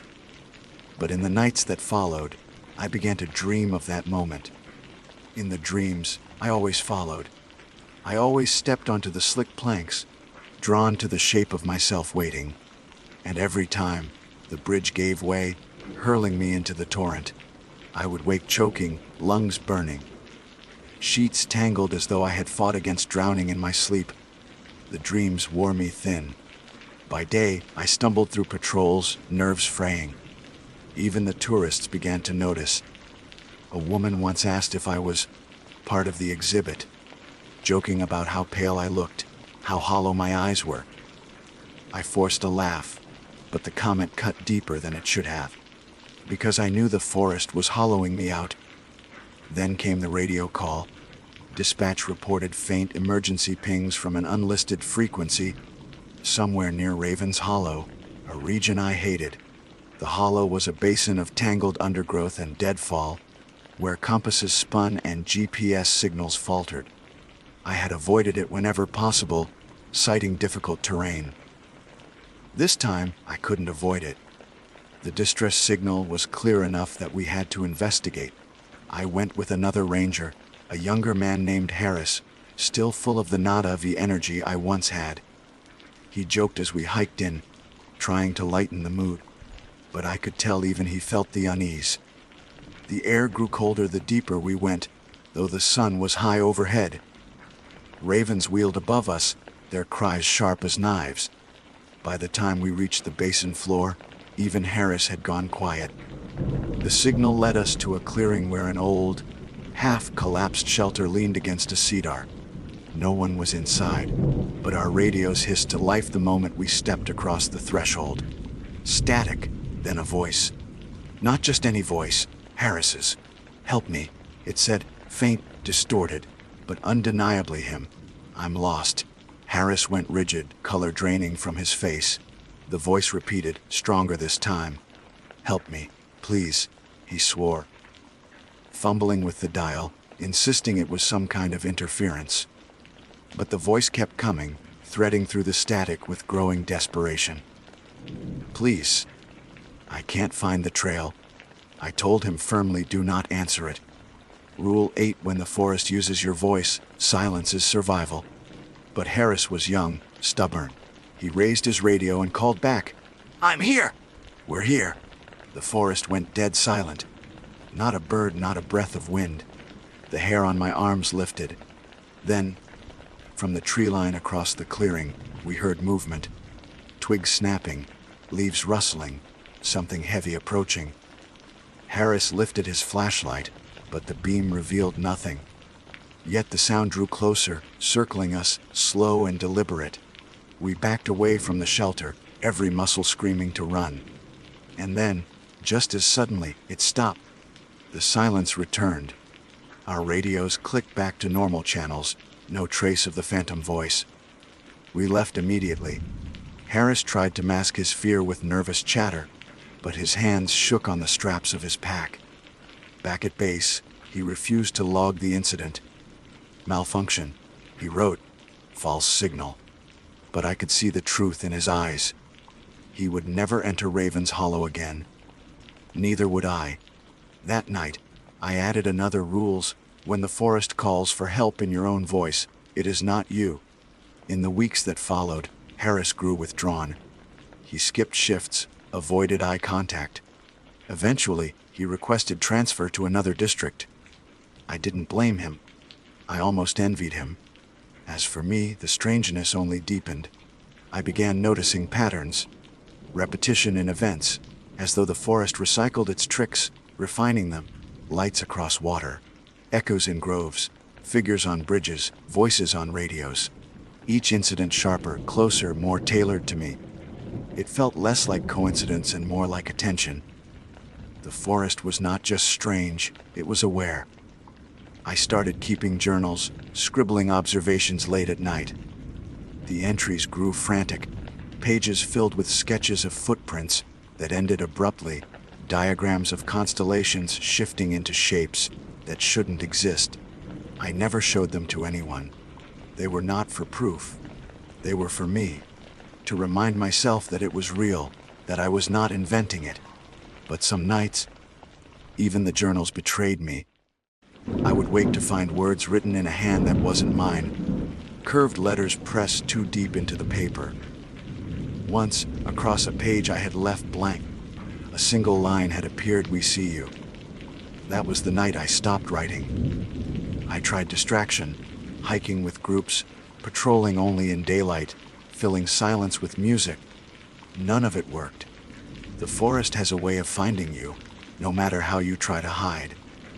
One morning, while leading a volunteer cleanup crew, I noticed every compass they carried spun wildly for nearly 10 minutes. The volunteers laughed nervously, calling it a Bermuda Triangle thing. I forced a grin, but my stomach churned, because the compasses only spun while I stood with them. When I stepped back, they steadied. That was when I understood. I was no longer just a ranger patrolling strange land. I was part of its strangeness now. The realization pressed on me in every moment, even outside the forest, in town. Shop windows reflected shapes that weren't behind me. Street lamps flickered when I walked beneath them.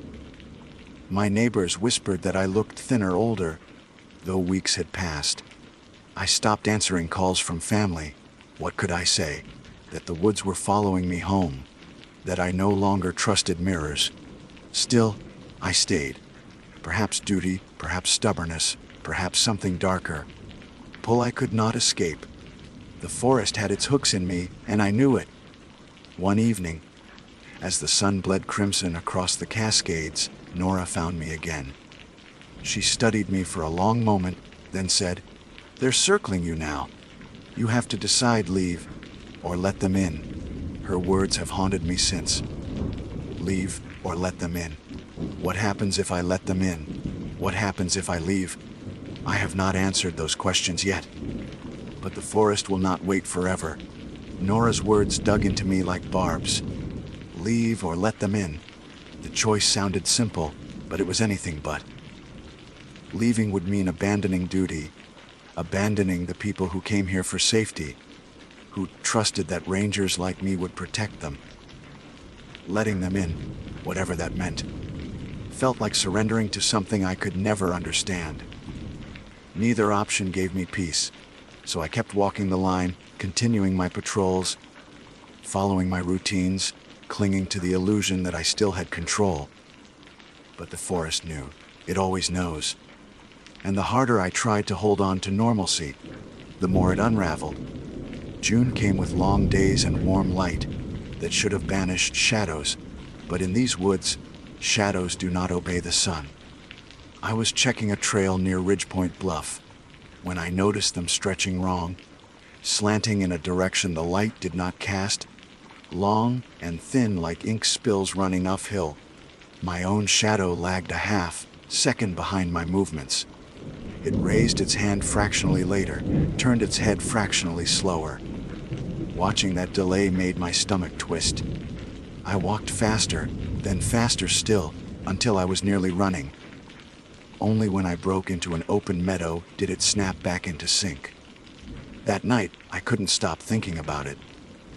How long had it been out of step before I noticed? How often do we walk with shadows that aren't our own? A week later, I was assigned to lead a guided hike for a troop of scouts. 12 kids, bright-eyed, chattering, followed by 2 wary adults. We started early, the trail weaving through cedar groves fragrant with sap and sunlight. The kids asked the usual questions. How old were the trees? Did bears really live here? Had I ever seen a mountain lion? I answered patiently, masking my fatigue. But halfway through the hike, one of the boys tugged my sleeve. He pointed into the trees. "There's another ranger," he whispered. I frowned. We weren't expecting backup. I glanced where he pointed, and my chest tightened. There, between the trunks, stood a figure in uniform, hat brim low, hands folded behind his back. Watching, too far for detail, but close enough to see the outline. I forced a smile for the boy. "Just shadows," I said. But when I looked again, the figure was gone. The rest of the hike passed without incident, but I couldn't shake the fear that the children had seen it too. When we returned to the trailhead, I asked casually if anyone else had noticed the Extra ranger. Several nodded. One girl said, "Yeah, he waved at us. He looked just like you." That night I wrote another rule. Rule 9: never trust the ones who look like me. By midsummer, the forest's pressure felt constant. Nights were the worst. I would wake to faint music drifting through the trees.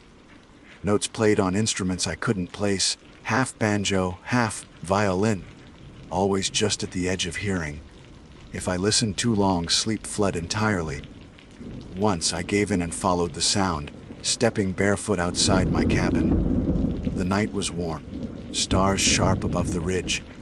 The music lured me down the path, steady, coaxing. I followed until I reached the creek, and there it stopped. Silence, not even crickets. The water ran black and still, though no wind stirred. I returned to my cabin shaken, knowing I had come one step too close to whatever lay waiting. Bad decision. I followed the music. Around this time, tourists began to vanish again. A couple on a weekend backpacking trip. A solo hiker photographing wildflowers. Their disappearances were quiet, barely noticed by the outside world, but every ranger here felt the weight of them. I combed their campsites, searching for clues. Each one told the same story: neat order, deliberate exits, no panic, no struggle. As if they had simply obeyed a call. Nora confronted me one evening after another fruitless search.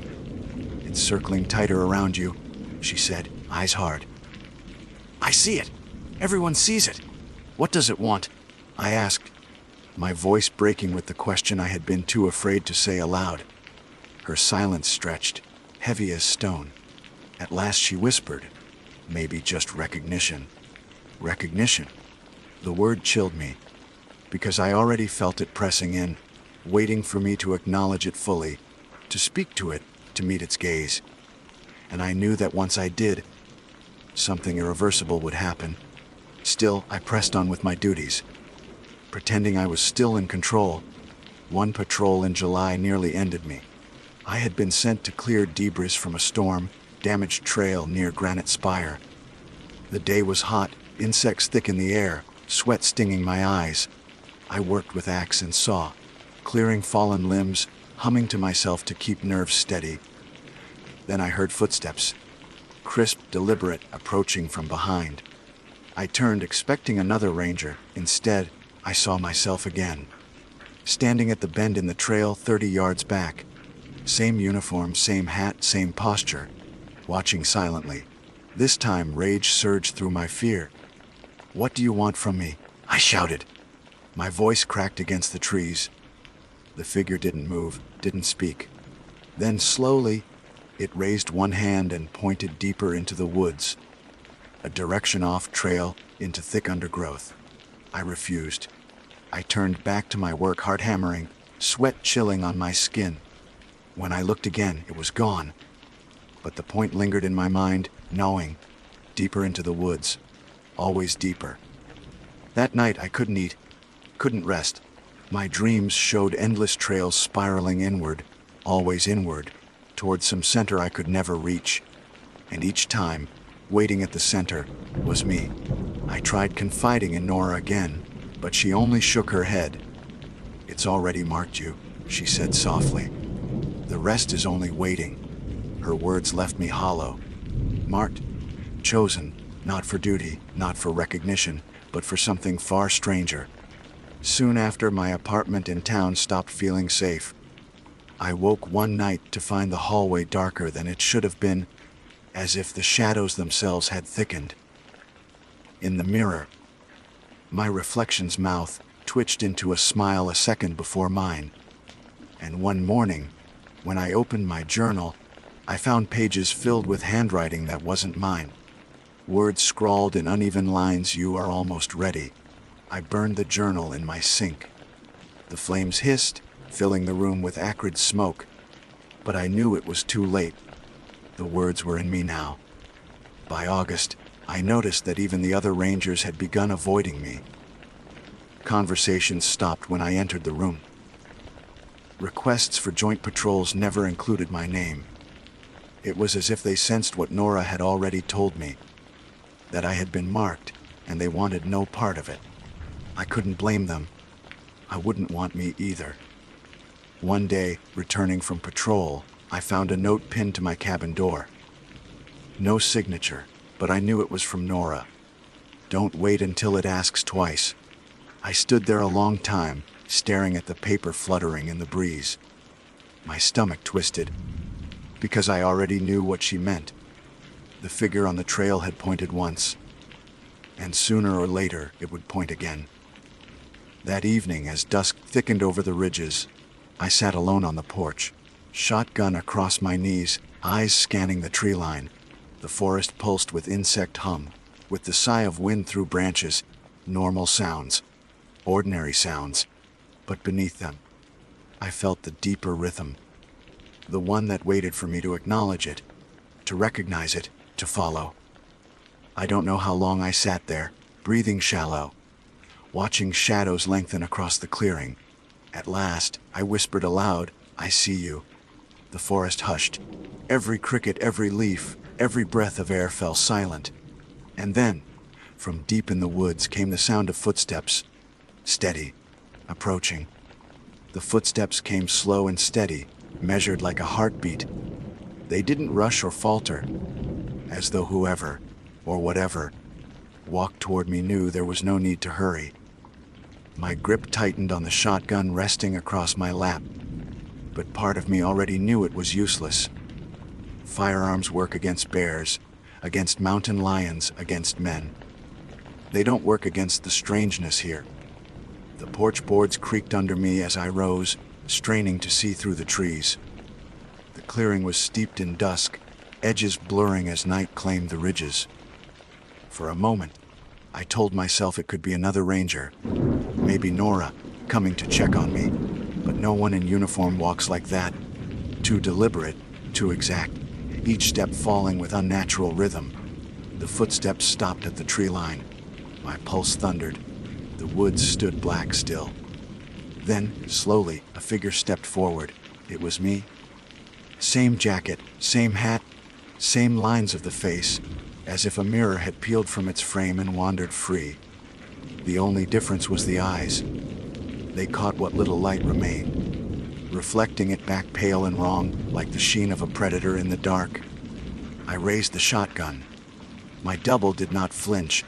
It only tilted its head, studying me with faint curiosity, as though I were the imitation. Its lips parted, and though I braced for sound, none came. The silence pressed heavy, thick enough to choke. Finally, it raised one hand and pointed again, into the woods, deeper, always deeper. My stomach clenched. This was the second time. Nora's note burned in my mind. Don't wait until it asks twice. I should have stayed on the porch. I should have ignored it, written another rule in my head and locked the door. But I didn't. Some force heavier than will pulled at me, a gravity that words can't explain. Against every instinct, I stepped down off the porch and into the clearing. The figure turned without a sound and walked into the trees. I followed. The forest swallowed me quickly. The clearing's faint light faded behind me, replaced by shadows thick as tar. Branches snagged my sleeves, roots clawed at my boots, yet I pressed on. The figure moved just ahead, always visible, never more than 20 feet away. Its gait was smooth, gliding, untouched by obstacles. I tried calling out once, "What do you want?" But my voice seemed to fall flat, absorbed by the dark. We walked for what felt like hours, though time bent strangely there. The trail vanished long ago, yet the figure moved with certainty, weaving through gullies and rises I barely managed to cross. My breath came ragged, sweat cold on my back despite the night air. At last, the trees parted into a clearing I had never seen before. The ground there was bare, no grass, no undergrowth, only soil dark and damp, as though freshly turned. At the center stood a cairn of stones, taller than me, balanced precariously yet unmoving. My double stopped before it and faced me. The silence deepened. Not even wind stirred the branches above. I felt as though the world itself was holding its breath, Then the figure raised both hands and pressed its palms flat against its own chest. Slowly, deliberately, it spread its arms wide, as though inviting me forward. I shook my head, stepping back. No. My voice cracked in the stillness. Its expression did not change, but the air around me did. A pressure built, dense and suffocating, as though the forest leaned in waiting. My knees weakened. The urge to step forward grew unbearable, like a command embedded beneath my skin. And then, faintly, I heard a voice. Not mine this time, Nora's, whispered, strained, as though carried on a long-forgotten wind. "Declan, don't." I spun, searching, but the trees were empty. When I turned back, the figure was gone. Only the cairn remained, looming in the center of the clearing. I don't remember the walk back. My next memory is standing outside my cabin at dawn, boots caked with mud, shotgun still clutched in my hands. My body ached, lungs raw, as if I had run miles. The journal I had burned sat on the porch railing, intact, pages fluttering in the breeze. Across the open page, new words scrawled in jagged strokes. "You are almost ready." I should have left then. Packed my gear, handed in my badge. Vanished from Washington and never looked back. But something in me was already entangled too deeply. It wasn't just duty anymore. It was a tether, binding me to the forest. The days blurred after that. Each patrol carried a weight I couldn't shake. Tourists' voices seemed distant, unreal. Even my colleagues treated me with wary distance, as if I carried contagion. Harris never spoke to me again before he transferred out. And Nora avoided me altogether, her gaze heavy whenever our paths crossed, but her mouth sealed. One night, unable to sleep, I walked to the ranger station. The place was empty at that hour, lit only by the soft glow of desk lamps. On the main bulletin board, pinned among routine memos, I saw something that stopped me cold. A map of the district, dotted with pins marking missing persons, their campsites, their last known trails. The pins formed no random scatter. They arced inward, spiraling toward a single point. The same clearing I had been led to, the cairn at its heart. My stomach dropped. The forest wasn't random. It was funneling them, one by one, toward that place. And now me. I stumbled back from the board, bile rising. The silence of the station pressed around me, oppressive. Then the radio on the desk crackled. Static hissed, then cleared into a voice I knew too well. "Declan." My own voice. "Certain. It's time." The map pins seemed to vibrate in the lamplight. My knees gave out, and I sank into the nearest chair, hands shaking. My voice repeated from the radio, softer now, almost coaxing. "Come home." I yanked the plug from the wall, silencing it. But the words lingered in the air long after. That was 3 nights ago. Since then, the forest has not let me rest. My reflection lingers too long in mirrors. My shadow twists against walls. The cairn haunts my dreams. Every time I close my eyes, I see my double waiting, arms spread wide. I haven't seen Nora again. Sometimes I wonder if the whisper I heard in the clearing was real, or if even she has been taken, folded into the voices that play like a broken record through these woods. Tonight I sit at my desk, writing this by lantern light. The journal lies open before me, its pages filling without my hand. Words scrawl across them, neat and measured, telling me what comes next. The cairn, over and over, until the letters blur into black masses. I don't know how long I can resist, but I do know this. The forest has marked me, the cairn waits, and the longer I deny it, the stronger its pull becomes. Soon, I fear, I will follow. I lasted 3 days before the pull became unbearable. 3 nights of half sleep, of dreams that opened into the same clearing, the same cairn rising against the stars. Each morning I woke with mud on my boots, though I hadn't left my cabin. Each dawn the journal filled itself, repeating the same word until it carved into my thoughts calm. By the 4th evening, I knew resistance was pointless. I strapped on my pack, checked my flashlight, slung the shotgun across my back. I told myself it was reconnaissance, not surrender. But I wasn't fooling anyone, not myself, not the forest. The air was heavy as I left the cabin, a stillness that seemed to hold its breath.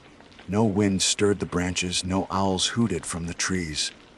Even the insects were silent, as if all living things had withdrawn. The trail under my boots felt wrong, too smooth, too direct, as though it had reshaped itself to guide me. I walked for hours, though fatigue never set in. The woods bent around me, paths converging, gullies flattening, obstacles vanishing before I reached them. It was leading me, and I was letting it. At last I reached the clearing. The cairn loomed at its center, taller than before, stones slick with damp. They should have toppled under their own weight, yet they balanced perfectly, each one pressed against the next like vertebrae of a great spine. Mist curled around its base, coiling upward like breath, and waiting before it was my double. He stood motionless, hands folded behind his back, head tilted slightly as though studying me. His eyes reflected the pale light, catching every flicker of my lantern. When I stopped at the clearing's edge, he raised a hand and beckoned. I should have turned back. I should have run. But my legs carried me forward, one step at a time, until I stood at the foot of the cairn. The air pressed thick around me, charged with static. My double stepped aside, leaving the cairn bare between us. The stones vibrated faintly, a hum low enough to feel in my bones. I reached out without meaning to, hand trembling. My palm brushed cold stone. At once the hum surged into a roar, filling my skull with pressure. Images crashed through my mind, faces of the missing, their eyes blank, their mouths moving without sound. Forests folding endlessly inward, paths spiraling tighter, always toward this point. And then I saw myself standing among them. I ripped my hand away, gasping. The hum faded, though the echo lingered in my chest. My double hadn't moved. He only watched, patient, expectant. "You want me," I whispered, throat raw. It nodded once. My knees threatened to buckle. The journal's words, Nora's warnings, the maps of missing hikers, all of it converged here. This was the center, the heart of the strangeness, and it wanted me to step fully inside. But something else stirred then, faint but unmistakable, a whisper. My name carried gently across the clearing, not from the cairn, but from the trees. It was Nora's voice, clearer this time, desperate. "Declan, don't." I spun, heart hammering. The tree line rippled with shadow, branches shifting. For an instant, I swore I saw her face between the trunks, pale and strained, eyes wide. But as I blinked, she was gone. Only silence remained. When I turned back, my double was closer, just a few feet away now, mirroring my posture exactly. Every muscle in me screamed to move, to fight, to flee, but my body felt heavy, locked in place. The figure leaned forward, and for the first time, it spoke. "You are ready." The words were my own, my voice pulled from my throat, yet hollow, drained of warmth. The world tilted. The cairn pulsed like a beating heart, stones glowing faintly from within. Shadows lengthened unnaturally across the clearing, stretching toward me like grasping hands. The pressure inside my skull sharpened into a command. "Step forward." Bad decision, I obeyed. I placed one foot against the base of the cairn. The ground sank beneath me, soft as flesh. The stones shifted, opening into a narrow gap like a mouth parting its teeth. A cold wind exhaled from within, carrying the scent of earth long sealed. My double stepped back, arms spreading wide, as though welcoming me home. Panic surged, snapping my paralysis. I stumbled away, tearing my foot free, heart pounding so violently I thought it might burst. The stones ground shut, the glow fading. My double's smile flickered once, then dissolved into the mist. I fled. Branches tore at my arms, roots clawed my boots, but I didn't stop running until the clearing was long gone behind me. My lungs burned, throat raw, vision blurred. When at last I collapsed against a log, gasping for air, the forest had returned to its ordinary sounds: crickets, wind, distant owls. But I knew nothing about it was ordinary anymore. I staggered back to my cabin at dawn. My reflection in the window looked older lined, as though the night had stolen years. My uniform clung damp to my skin, smelling of earth and stone. And on the porch rail, waiting for me, lay another note in Nora's hand. "You got away once. You won't again." I don't know how she placed it there. I don't even know if she truly wrote it, or if the forest had learned her script as easily as it had learned my voice. But I understood its meaning. The cairn had called me. I had nearly answered. And next time, I might not be strong enough to resist. The rules I had built for myself felt thin now, fragile as paper. Shadows, voices, lights. They were only preludes. The true heart of the strangeness was deeper, older, and it had marked me as its own. I sit writing this with my lantern flickering low, the journal closed tight beside me. I haven't opened it again, not since that night. I know what I would find inside, the same word, over and over. Come, and the worst part, every time I hear it in my head, I want to. I lasted less than a week after the cairn. Each day I tried to force myself into routine, checking trailheads, greeting tourists with rehearsed smiles, filing bland reports. But it was all pretense. The call never stopped. It bled into every thought, every heartbeat, as steady as a drum in the distance. I stopped sleeping. Nights stretched wide, filled with whispers that slithered through my cabin walls. Sometimes they came in Nora's voice, sometimes in my own. Sometimes they spoke no words at all, only a low chant, syllables that scraped against my skull until I pressed my palms to my ears. By the fifth night, exhaustion hollowed me out. I stared at the lantern glow on my ceiling, watching shadows wreather-like shapes behind frosted glass. And then the journal, though closed, shuddered once on the desk.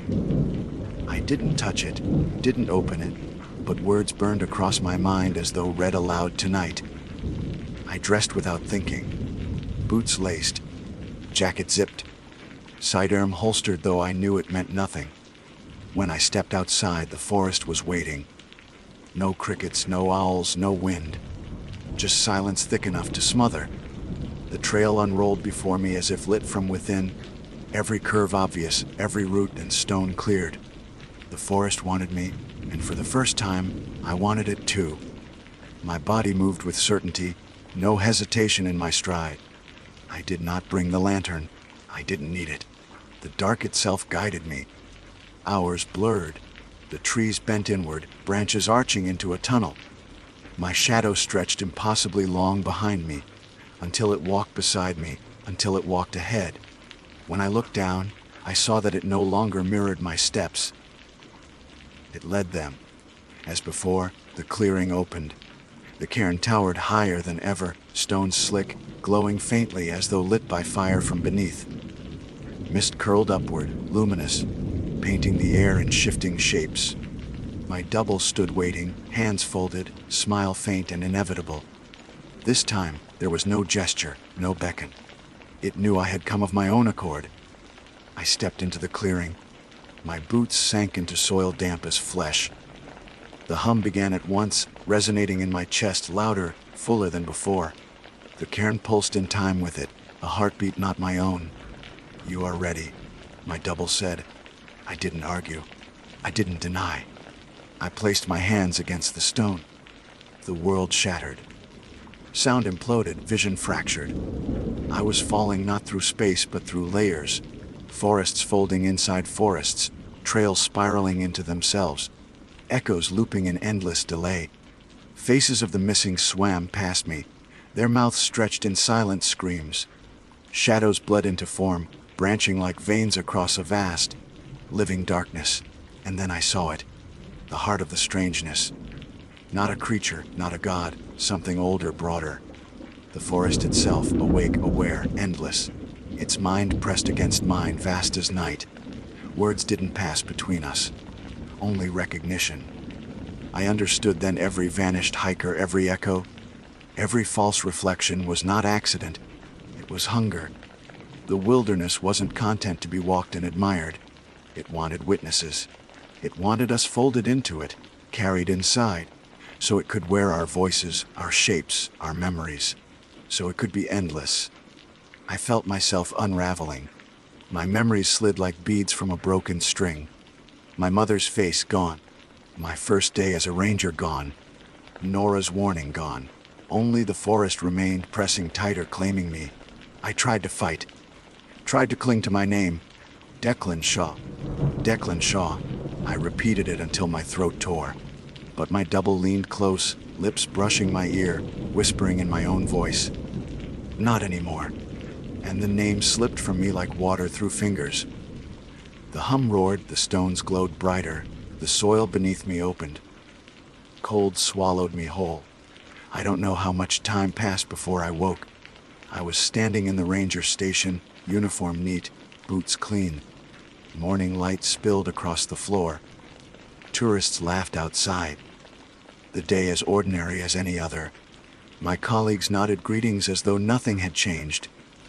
I smiled, returned the nods, filled out the daily log. My handwriting was perfect.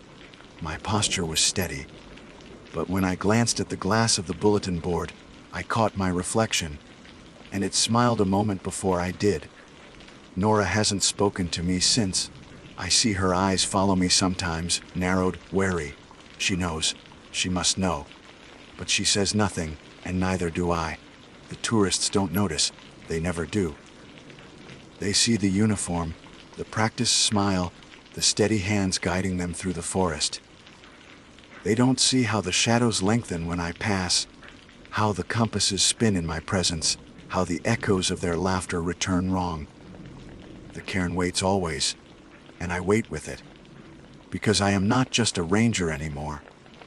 I am part of the forest. And when you come here, when you step off the trail, and listen to the whispers in the wind, it will be my voice you hear, calling your name. My name is Adrian Cole. I am 32 years old, a teacher who took his first real break in years to hike into the northern woods with nothing but a pack, a tent, and the naive belief that the forest would give me peace.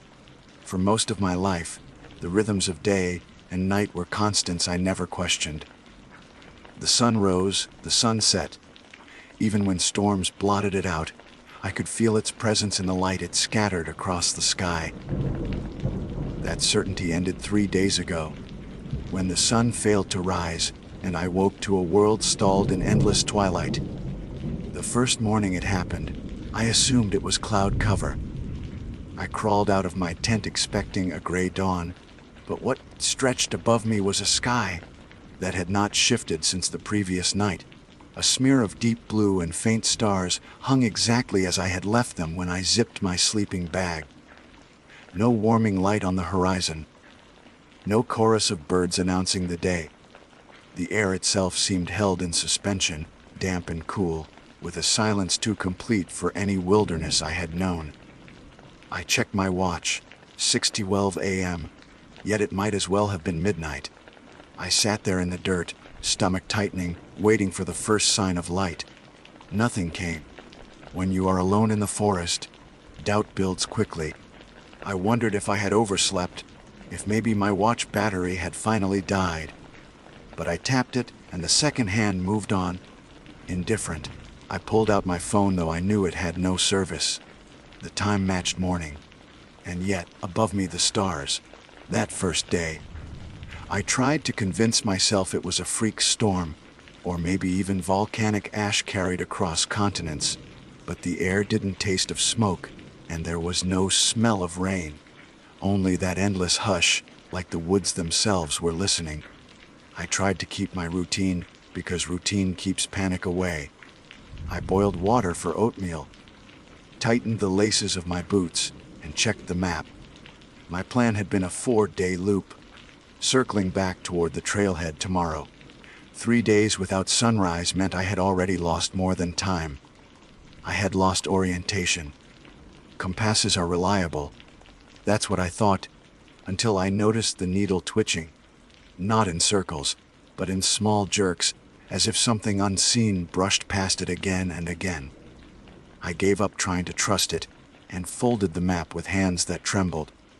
The woods looked the same in false night, ridges and hollows, trees dense and dark, paths barely distinguishable from animal trails. It would be easy to go in circles, easier still to walk straight into nothing.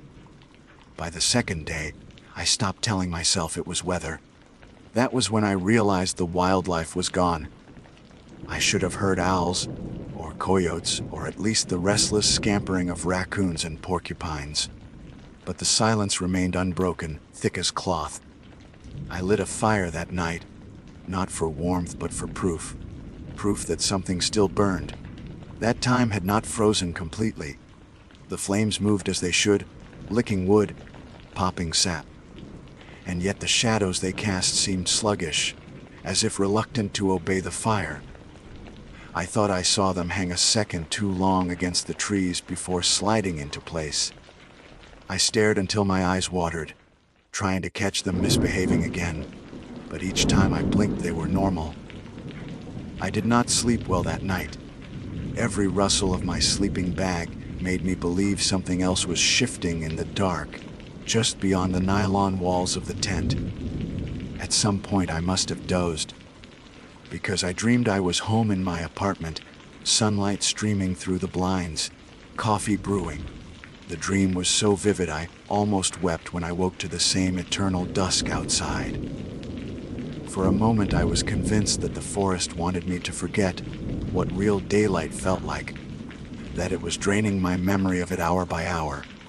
On the third day, the day I now tell myself might not end, I tried to leave. I packed my gear methodically, refusing to let fear make me sloppy, and I chose a direction: east. If I was wrong, it did not matter. Moving was better than waiting. I walked for hours, or what I measured as hours by my watch, though the sky never changed.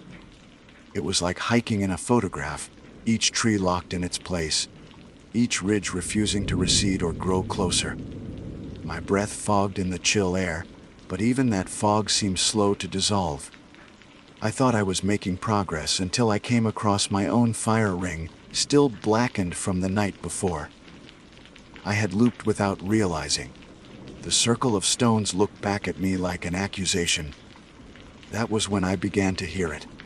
Faint at first, almost like the high whine of wind through a narrow gap, but steadier, too deliberate. A tone, low and humming, that seemed to come from under the ground rather than above it. I crouched, pressing my palm to the earth, and I swear I felt it vibrate against my skin. It was not the kind of sound you hear with your ears. It was the kind that sank into your bones. I jerked my hand back and nearly fell over. My heart pounded as though I had touched a live wire. When I looked around, the forest was exactly the same, unchanged, unblinking. But I knew then that I was not just lost. Something was happening to the world itself. I built another fire that evening, larger this time, feeding it with broken branches until the flames leapt high. The light painted the trees orange, but beyond the circle everything was swallowed by that same unmoving dark. I spoke out loud just to break the silence. My own voice startled me. "I'm here," I said, and the words fell flat, absorbed too quickly. I said my name, my hometown, the names of people I loved, as if the act of speaking them would anchor me to reality. But after a while, the fire began to sound wrong too. Each crackle stretched too long, echoing in ways that didn't match the rhythm of sparks. I told myself it was fatigue, but a deeper part of me knew that the forest was trying to mimic sound without ever having known it. That night, I dreamed again. I dreamed of walking city streets at noon, surrounded by strangers whose faces blurred. They whispered in tones like the one I had felt through the ground. Their mouths never moved, yet the words scraped my skull. Stay, stay, stay. When I woke, my tent was colder than it should have been, and the air smelled faintly of metal, sharp and sterile, like the inside of a hospital. My breath clouded white, though my sleeping bag was rated for below freezing. I lay there paralyzed, afraid to unzip the tent. When I finally forced myself to, the world outside was still unchanged. No sunrise, no morning, just that eternal pause. It has now been 3 days. I do not know if the sun will ever return. The forest feels less like a place and more like a waiting room, as if everything natural has been suspended until something else arrives to take its place. My supplies will not last forever. My sanity less still. I can hear the humming more clearly now, rising and falling like a heartbeat under the soil. Sometimes, I think I see the stars shifting at the corners of my vision, rearranging themselves into patterns I almost recognize before flickering back. I try not to look too long, because each time I do, I feel something looking back. I am writing this by the fire, hands stiff, trying to mark down what has happened before memory itself falters. If I can hold on to words, maybe I can hold on to time. My name is Adrian Cole. It has been 3 days since the sun last rose, and something strange is happening. Something I do not think was meant for human eyes. The fire had burned low by the time I forced myself to stand. My legs felt brittle, like I had been sitting still for weeks instead of hours, and when I stirred the embers they released a puff of smoke that stung my eyes. I decided I couldn't stay near the campsite any longer. The circle I had walked the day before had proved one thing. I was trapped, whether by my own disorientation or by something larger, something bending space around me. If I wanted to survive, I had to test the limits again, even if it meant walking until my boots fell apart. Movement at least gave me the illusion of choice. I left the remnants of my fire smoking behind me and pushed deeper into the trees.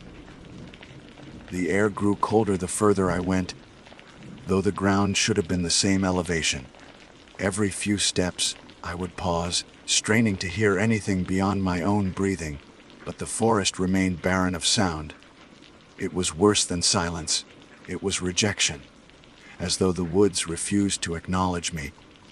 After hours of walking, I stumbled on something impossible: a cairn, neat stacks of flat stone balanced in a pillar, almost as tall as my chest. I hadn't built it. No one had. The rocks around here weren't shaped for stacking, yet someone, or something, had done it anyway. I circled it once, heart hammering, then knelt to see if it bore any markings. That was when I noticed the moss. It should have been green, damp with the kind of twilight that hung forever overhead.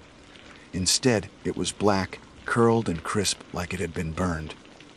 I touched it with one gloved finger, and the pillar shuddered, only slightly, as if a vibration rippled through it from the inside out. I yanked my hand back and nearly toppled the stones. The hum I had heard through the ground the day before pulsed stronger, steady as a vein carrying blood. I staggered away from it, staring, but it stood unmoved. I don't know why, but I whispered an apology under my breath, as if I had trespassed. By what my watch insisted was late afternoon, though the sky gave me no proof. I found water. A narrow stream cut through the rocks, trickling low but constant. I crouched and filled my bottle, watching the ripples spread. But the ripples didn't spread as they should. They carried inward, converging toward the center instead of outward. My throat went dry with a fear worse than thirst. When I tilted the bottle to drink, the water smelled metallic, just like the air inside my tent the night before. I forced it down anyway, because I had no choice. It coated my tongue with a bitterness that clung long after I swallowed. I didn't refill. I kept moving. To stop meant thinking, and to think meant unraveling. After what felt like endless walking, I noticed the trees began to lean. At first, it was subtle, just the angle of the trunks. Then more obvious. They bent inward, their crowns slanting toward each other overhead, not in a natural sweep but like they had been pushed. pulled towards some hidden center. I walked beneath them and felt a prickling crawl over my scalp, as if I had passed through a threshold. The hum beneath the soil swelled louder. My teeth ached with it. That was when I saw the lights. Not lanterns, not fire. Small, steady orbs, pale blue, hovering between the trunks about 20 yards ahead. They floated at chest height, perfectly still as though waiting. I froze, every instinct screaming at me to retreat. But behind me the dark seemed thicker, more hostile. I forced myself forward one step at a time until I was close enough to see. They weren't lights. They were eyes. Round, unblinking, not attached to any shape I could discern.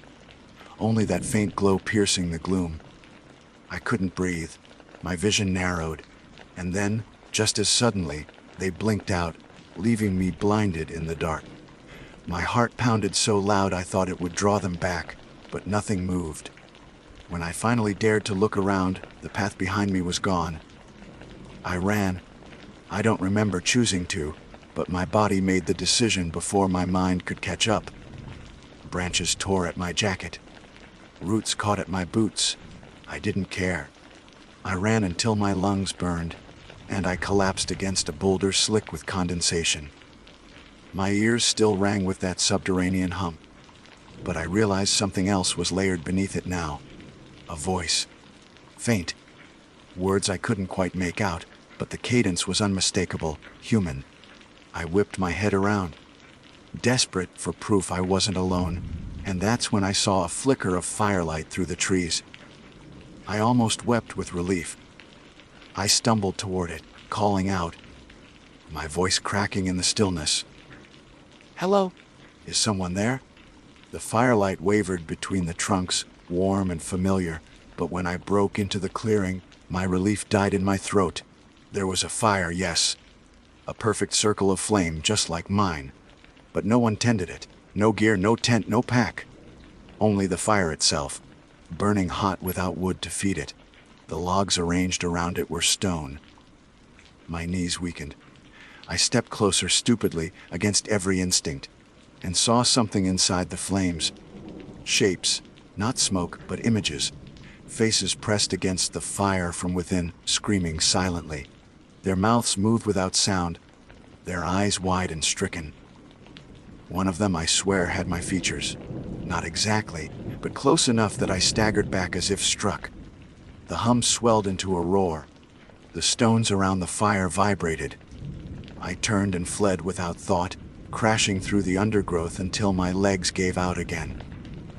When I finally stopped, I realized I was back at my original camp. The fire pit I had built on the first night, the charred ring of stones, cold now but undeniably mine. My pack lay where I had dropped it that morning, as if I had never left. I stared, chest heaving, and felt the walls of reality press in. I had walked in circles again, but this time not of my own mistake. Something was folding the forest, turning me back toward the beginning. I sank down shaking and tried to steady my breathing.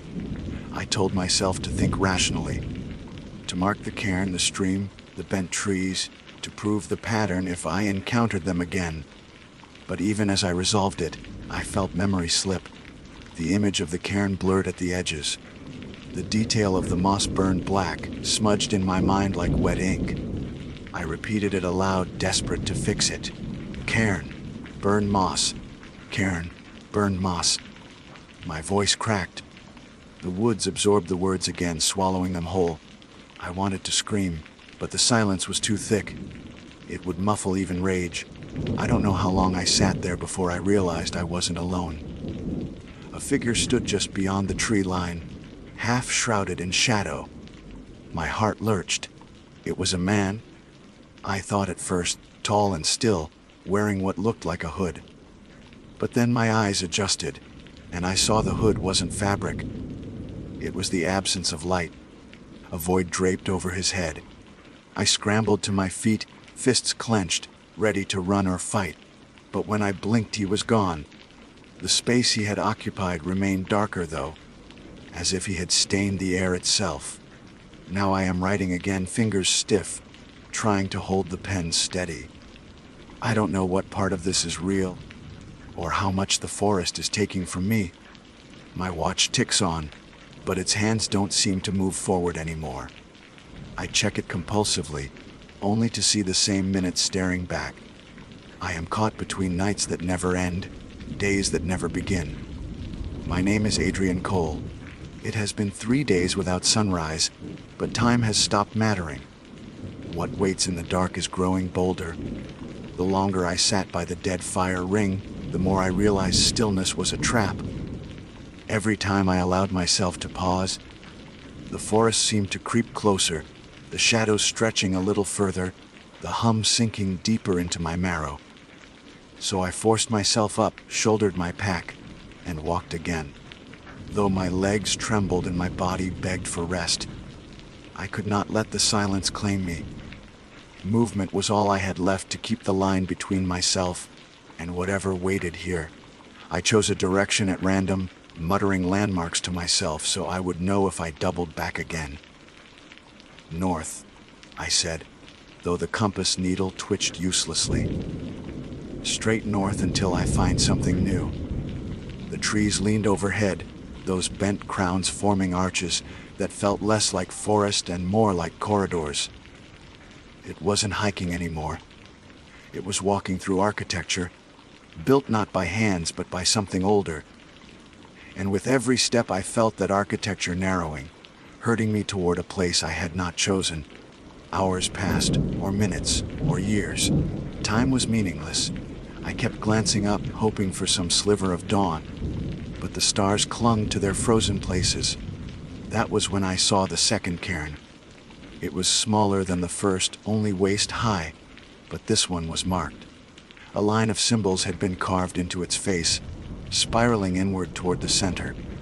The language was not one I recognized, not even close. The characters looked like fragments of constellations, crooked arrangements of dots and slashes. When I leaned closer, I realized the pattern matched the stars overhead, though shifted, like a reflection from a mirror warped at its edges. As I watched, the carvings flickered faintly with light, the glow faint but unmistakable. I stumbled back, whispering to myself, "No, no, no." But the hum beneath the ground rose in answer, a steady chord vibrating through my teeth. I fled again, but the forest was ready for me. My path twisted, leading me to places I swore I hadn't seen before. Roots rose from the ground like ribs, tangled and slick. The air smelled heavier, thick with that metallic bite. My stomach churned, my tongue coated with bitterness from the water I had forced down earlier. The voice I had half heard the night before returned, clearer now, threading through the hum. It was low, gravelly, like many voices speaking in unison. At first I couldn't make out the words, but as I strained, I caught them. "You are late." The syllables weren't whispered. They were pressed into me, resonating against bone. I froze hard in my throat, and in that moment I understood the silence of the woods. It wasn't absence, it was obedience. Something moved in the corner of my vision. A shape, half seen, pacing between the trees. When I whipped my head toward it, the figure vanished. But the impression lingered. The same figure I had seen before, with the hood of shadow. I forced myself forward, refusing to let it pin me down. My breath came ragged, but my feet carried me until I saw it a clearing, perfectly round. The grass within flattened, as though pressed by great weight. At its center, a third cairn, taller than the others, nearly as high as my shoulders. Around it, the earth was bare. Not a single leaf or branch scattered, as if the forest had been commanded to keep distance. My skin prickled with static. I knew if I entered that circle, I would not come back the same, and yet I stepped forward. The cairn stones gleamed faintly, wet with something darker than water. My stomach lurched at the smell, iron rust, old blood. I circled it slowly, trembling, and noticed the carvings again. This time they were not constellations but names. Dozens, maybe hundreds, etched deep into the rock. I scanned them in mounting horror until my eyes caught one carved near the base. My own, Adrian Cole. The letters were raw, as though cut only hours ago. My throat closed. I staggered back, gagging, clawing at the straps of my pack, as if tearing them off would rip me free. But the cairn vibrated, and the hum surged into a roar. The earth trembling under my boots. That was when the stars moved. For the first time since the sun failed to rise, the sky changed. The constellations shifted with impossible speed, bending into new arrangements. Lines formed, crooked and sharp, spelling shapes I half recognized.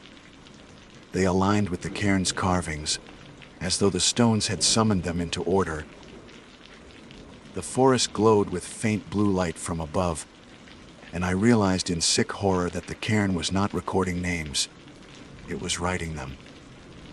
I staggered forward to look again, and sure enough, a new line of letters scratched themselves across the stone. Another name. Not mine this time. A stranger's, but real, alive. Someone else was out there. Pulled into this endless night. I turned to run, but the figure was waiting for me. 10 feet away, tall, still, the hood of shadow covering its head. I stumbled back, fists clenched though I knew they were useless. It didn't move, but I felt its attention like heat on my skin. Then, without warning, it raised its arm and pointed toward the cairn.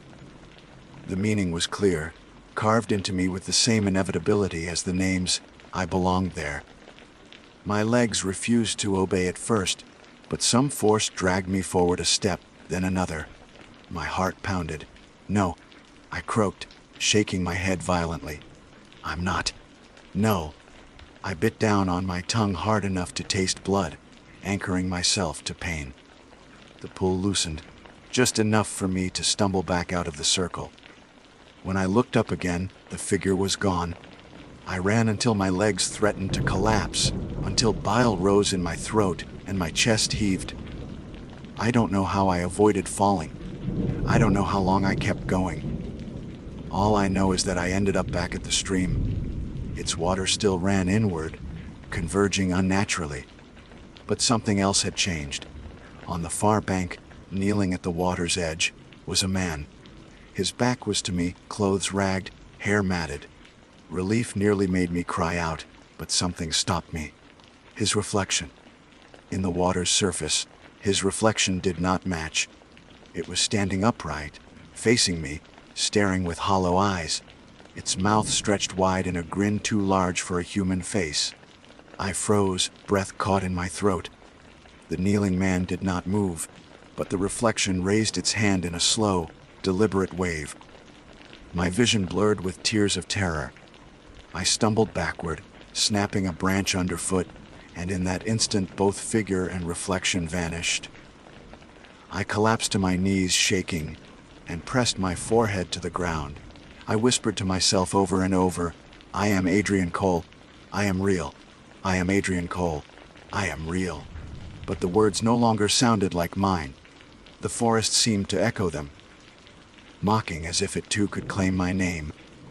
When I lifted my head again, the cairn from the clearing loomed only yards away, though I had run miles. My name still glowed faintly on its surface, etched into permanence. The hum rose once more, deafening, a chorus of countless voices blending into one. They were not just humming anymore. They were calling. Calling me. I fled into the dark, not caring where my legs carried me, desperate only to escape the circle and the cairn and the reflection that smiled with my face. My lungs burned, my eyes watered, but I refused to stop. Every tree, every root, every shadow felt like it was closing in, herding me toward the truth I refused to see. That this forest was not just lost in endless night. It was becoming something else. Something that did not need the sun. Something that had been waiting for me long before I set foot on this trail. I don't remember falling, only waking with dirt pressed against my cheek and the cold bite of stone beneath my palms. My body ached as though I had been dragged, but there were no marks on the ground to prove it. When I pushed myself upright, I realized I was lying at the base of another cairn. This one was different. Not tall, not carved, just a single flat stone resting on top of another, as if someone had left it waiting for me to finish the stack. My gut twisted. I staggered back, refusing to touch it, but the pressure in my skull swelled with a single command that was not my own completed. I ran instead. The command followed me, throbbing behind my eyes, but I clung to movement like a shield. My watch read 2:47 a.m., though I could have sworn only an hour had passed since I had last looked. Time didn't matter anymore.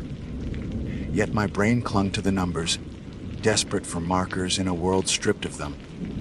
The forest had become a labyrinth, every tree another wall, every path folding in on itself.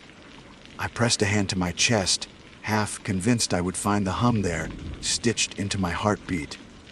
At some point, I stumbled into a clearing I recognized.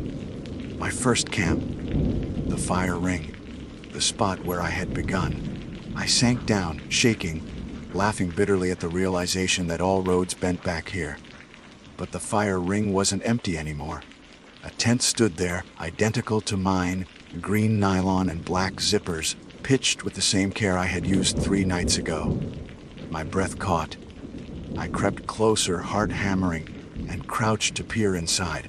A body lay within, curled in a sleeping bag. My body. The face was mine, lips parted in shallow breath, eyes twitching beneath closed lids. I stumbled back, bile rising. The zipper slid down on its own, teeth parting smooth as water. The figure inside stirred, exiling my name in my voice. I fled, crashing through brush, branches lashing my face. Every step felt like tearing loose from glue. My legs wanted to fold, to drag me back to that tent, but terror drove me forward. I didn't stop until I reached the ridge. There, the trees thinned enough for me to see the sky unobstructed. The stars had shifted again, not just into constellations this time, but into words. My name stretched across the heavens in jagged light. Adrian Cole. The sight buckled my knees. The forest wasn't just recording me, it was consuming me, writing me into its architecture. The hum climbed to a fever pitch. I clapped my hands over my ears, but it was inside my skull, rattling my teeth. Through the noise, voices broke like surf. Stay! Become! Return. They overlapped, layered, until they formed a chorus that felt older than language. My vision blurred, the stars streaking into rivers of light, and I collapsed to my knees, gasping. When the sound finally cut off, the silence left behind was worse than the noise. That was when I saw them. Not figures, not shadows, people. Or what was left of them. Dozens stood between the trees, pale and indistinct. Their faces featureless except for mouths stretched too wide. They swayed in unison, silent, waiting. My chest seized with terror, but part of me recognized them. The names carved into the cairn.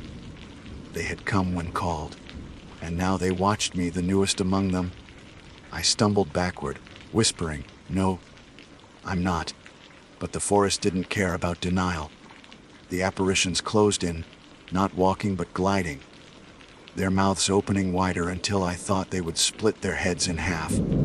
My body betrayed me then. My legs locked, my arms dropped limp, and I felt the pull again, dragging me toward their circle. My name echoed across the ridge, whispered not by mouths but by the ground, the air, the trees themselves. Adrian Cole. I forced a scream from my throat, not in fear but in defiance. The sound cracked, raw and jagged, but it cut through something. The apparitions wavered, blurred, as though my voice reminded them of something they had lost. For a moment I could breathe again. I turned and ran half-blind, crashing downhill into darkness. I don't know how I stayed upright. I don't know how I avoided breaking bones. When I finally collapsed against a fallen log, gasping, I realized the forest had gone quiet again. Too quiet. I stayed there shaking until the silence pressed so heavy I thought it would smother me. Then I heard it, a drip, water. I followed the sound until I reached a small pool tucked between roots. The surface rippled inward, as always, but this time something floated at its center. Paper. I crouched, hands trembling, and used a stick to drag it close. It was damp but legible. A page torn from a notebook, words scrawled in frantic handwriting. The sun hasn't risen in 3 days. If you find this, you are already part of it. My stomach turned. The handwriting was mine. I dropped the page like it burned me and staggered back. My own words, written before I had ever penned them. Proof that the forest was not just consuming me. It was looping me, rewriting me, spitting me back into itself. I screamed again, wordless, furious, but the trees absorbed the sound like they had been waiting for it. My mind snapped then, just a little. I laughed, shaking. The sound ragged and high. If I was trapped, then maybe the only way forward was through. Maybe the cairns weren't just traps but instructions. Maybe if I followed them, I would understand what this place wanted. That was the thought that carried me back to the small cairn, the one with a stone waiting to be placed. My hands shook as I picked up the top rock. It felt heavy, too heavy for its size, buzzing with vibration like a living thing. My pulse thundered as I set it carefully onto the stack. The ground shivered, the hum surged. My vision warped, colors bleeding, the trees bending inward until they nearly touched. I dropped to my knees, clutching my skull as voices shrieked through me, 1,000 at once. Images flashed across my mind, cairns scattered through endless woods, each bearing names that glowed like embers, each tied to a star above, and at the center of them all, a tower of stone so tall it pierced the sky, its shadow blotting out the sun forever. I collapsed onto my side, sobbing, the vision fading but not gone. My body felt brittle, my thoughts frayed. When I could finally move again, I whispered, "Horse, it doesn't end. It never ends." And I knew then that the forest wasn't broken. It wasn't stalled. It was complete. I was the one unfinished, being written stone by stone, name by name, until I belonged fully to its night. I don't know how long I lay there before I stood again, swaying on unsteady legs. My name still burned in my skull, etched across the stars. The apparitions lingered at the edge of vision, waiting for me to fall back into their ranks. I tightened my pack straps, though I didn't remember putting it back on, and muttered to myself, "Keep moving. Keep moving." My voice cracked, thin, but it kept me tethered. The forest groaned around me, branches creaking without wind, roots shifting beneath the soil. It wasn't a place anymore. It was alive, and it was hungry. The forest was no longer pretending. Every step I took felt guided, not by my own will but by the rhythm of that hum beneath the earth. It pulsed in waves now, almost like footsteps under my feet, leading me somewhere I did not want to go. I tried to resist, cutting sideways through dense brush, climbing over tangled roots. But no matter which direction I chose, the land folded back toward the same trajectory. My breaths came shallow, each exhale ghosting white in the endless night. The trees grew stranger as I pushed on, their trunks twisted together, braided like ropes, bark stretched until it split and oozed sap that gleamed black in the starlight. Some bore carvings, names again, hundreds of them, scratched into the wood, seeping sap as if the trees themselves bled. I touched one trunk in passing, fingers brushing the letters, and recoiled. They burned cold against my skin, freezing enough to numb. I jerked my hand back and found my fingertips rimed with frost. My name hadn't yet appeared among them, but I knew it was only a matter of time. After what my watch claimed was 5 hours, I reached higher ground. The ridge opened and gave me a view across the forest, but instead of comfort, the sight hollowed me out. Far in the distance, beyond valleys and countless bent trees, a silhouette loomed against the sky, a tower of stone impossibly tall, stabbing up into the frozen constellations. I recognized it instantly from the vision when I placed the final rock on the cairn. The place at the center. The place this night wanted me to reach. The hum swelled as I stared at it. I clenched my jaw until my teeth ached, refusing to move, refusing to submit. But even as I stood frozen, I realized the ground beneath me tilted slightly toward the tower, the whole forest leaning like a massive slope dragging me down. My boots slipped on loose soil. I caught myself against a tree, panting. When I looked up again, the tower seemed closer. I turned away, desperate to break the pull, and stumbled down the ridge. My body shook with exhaustion, but I pressed forward into thicker trees, branches clawing at my jacket. That was when I smelled smoke. Not the acrid bite of burning sap, but wood smoke, familiar, almost comforting. My heart lurched. I followed it, stumbling, until faint orange light flickered ahead. A campsite. Real, this time. A small fire crackled at the center, and beside it sat a figure bundled in a jacket, hood drawn up. Relief surged so hard I nearly cried out. "Hey!" My voice tore from me, desperate and raw. The figure didn't move. I stumbled closer, half sobbing. "Please, you don't know what's happening here. I've been..." The figure lifted its head. My words died. The face beneath the hood was mine. Hollow-eyed, pale mouth slack as if unused, it tilted its head in eerie mimicry of my own movements. My knees locked. I staggered backward, tripping over a root. The other me rose slowly, fluidly, and stepped around the fire. Its shadow stretched far too long, bending toward me like a hand reaching. I scrambled to my feet, but before I could run, it spoke. My voice, but deeper, layered with others. "We are almost finished." The words hit like a hammer in my skull. My body lurched forward against my will, but I clawed at the ground, dragging myself away until I tore free. I bolted into the trees, lungs burning, sobs ripping from my throat. I didn't look back. The hum shifted as I fled. It no longer came from beneath me, but from above, vibrating in the air itself. The stars pulsed with it, flickering as though beating in rhythm with the earth. When I glanced up, they were no longer scattered. They spiraled, drawing inward toward a single point above the tower. My stomach twisted. They weren't stars anymore. They were eyes. The ground sloped downward, funneling me through a narrow ravine. My boots slipped on wet stone, and my hands scraped raw as I caught myself. The hum deepened, shaking loose pebbles that rattled against the ravine walls. In the dim glow, I saw shapes carved into the stone. Figures bent in worship around a cairn, their heads bowed, arms raised. Dozens of them etched with primitive precision. The longer I looked, the more I realized their faces weren't stone. They were real, pressed into the rock, flattened. Their features stretched in eternal grimaces. My stomach heaved, bile rising, but nothing came. I crawled out of the ravine half blind with panic. The forest ahead had thinned, giving me a clearer view of the tower.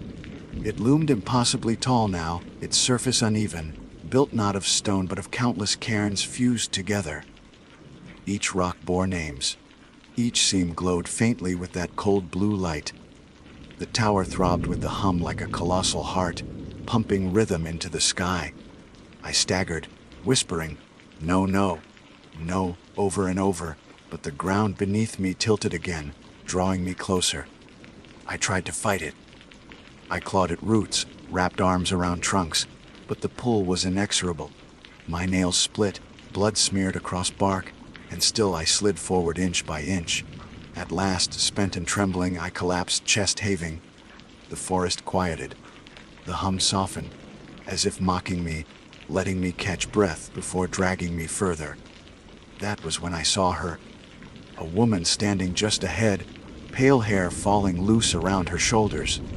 She wore hiking clothes torn and filthy, but her eyes gleamed with unnatural light. She lifted a trembling hand, beckoning. I croaked, "Help me," though the word cracked. She shook her head.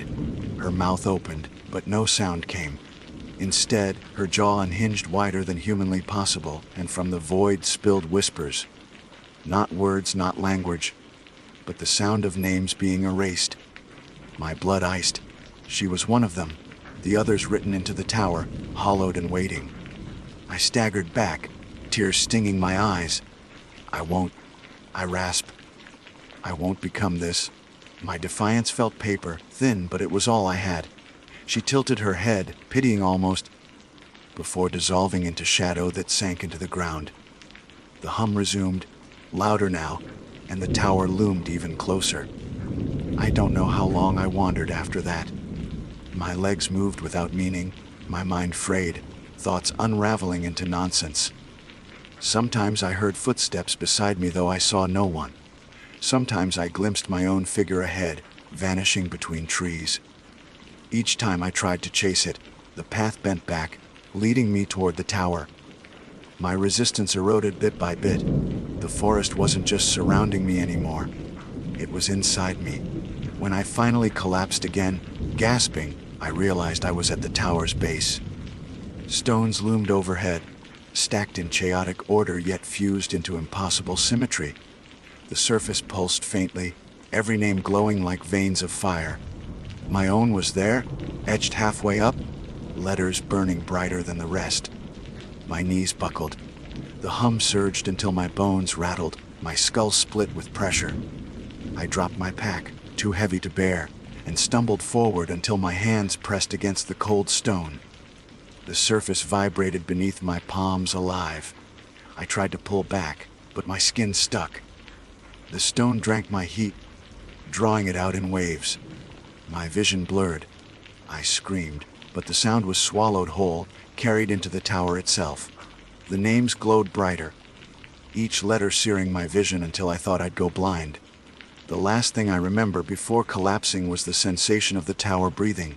In, out, out, as if it had been waiting for me all along, and now it had finally taken me in.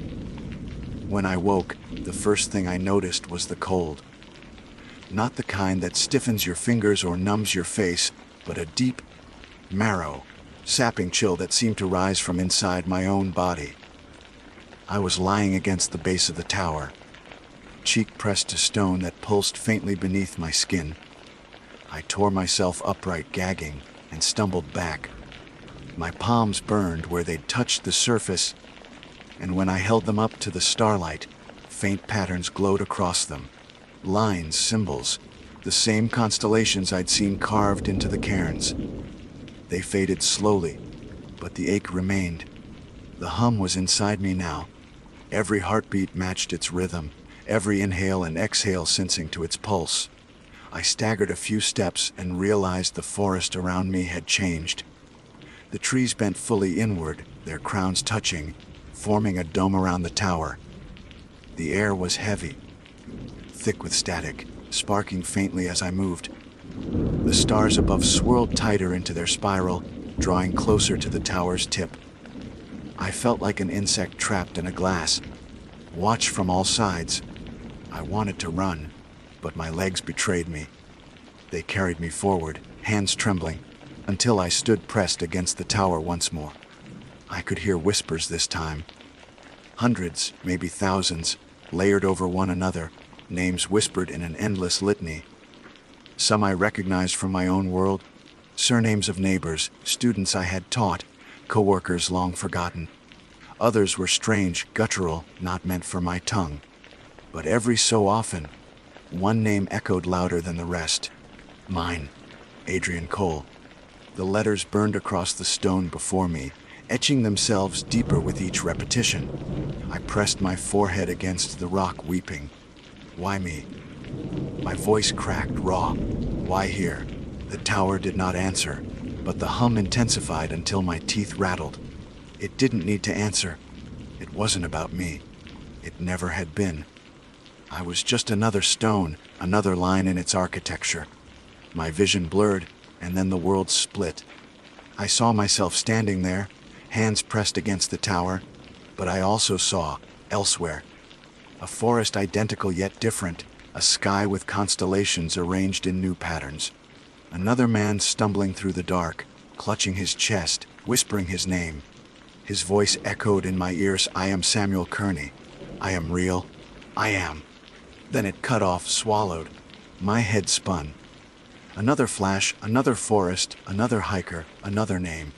Dozens of them, hundreds, overlapping across realities, each trapped in their own endless night, and all of them converging here, at this tower, at this heart.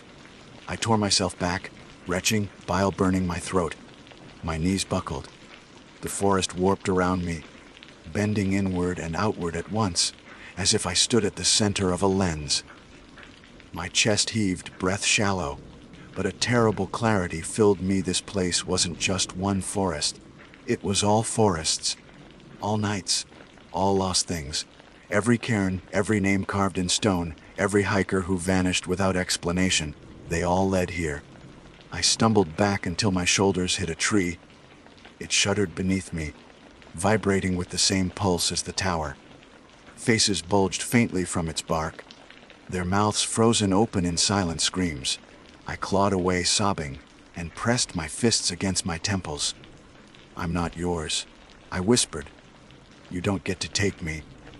But the ground trembled in laughter, low and patient.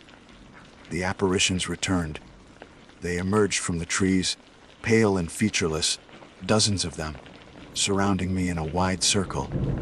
Their mouths stretched impossibly wide, but this time they did not stay silent. They whispered in unison, voices layered into a single command. "Climb." My stomach twisted. I looked up at the tower's impossible height, its surface slick with cold light. My hands shook violently. "No," I croaked. "I won't." But my legs moved forward anyway, dragging me toward the base. I dropped to my knees, clawing at the dirt to stop, nails splitting. "No." My scream echoed across the dome, but the apparitions only whispered louder. "Climb." The first stone rose before me like a step. Against my will, my hands reached out, gripping the cold surface. I tried to let go, but my fingers locked tight. The hum vibrated through my bones, lifting me up onto the first ledge. My breath tore ragged from my chest. "Please," I whispered. "Don't make me." But the forest did not hear please. It only heard obedience. I climbed. One stone after another, hands raw, knees bruised, body trembling. Each step upward burned my skin as names carved themselves into my flesh, glowing faintly before fading.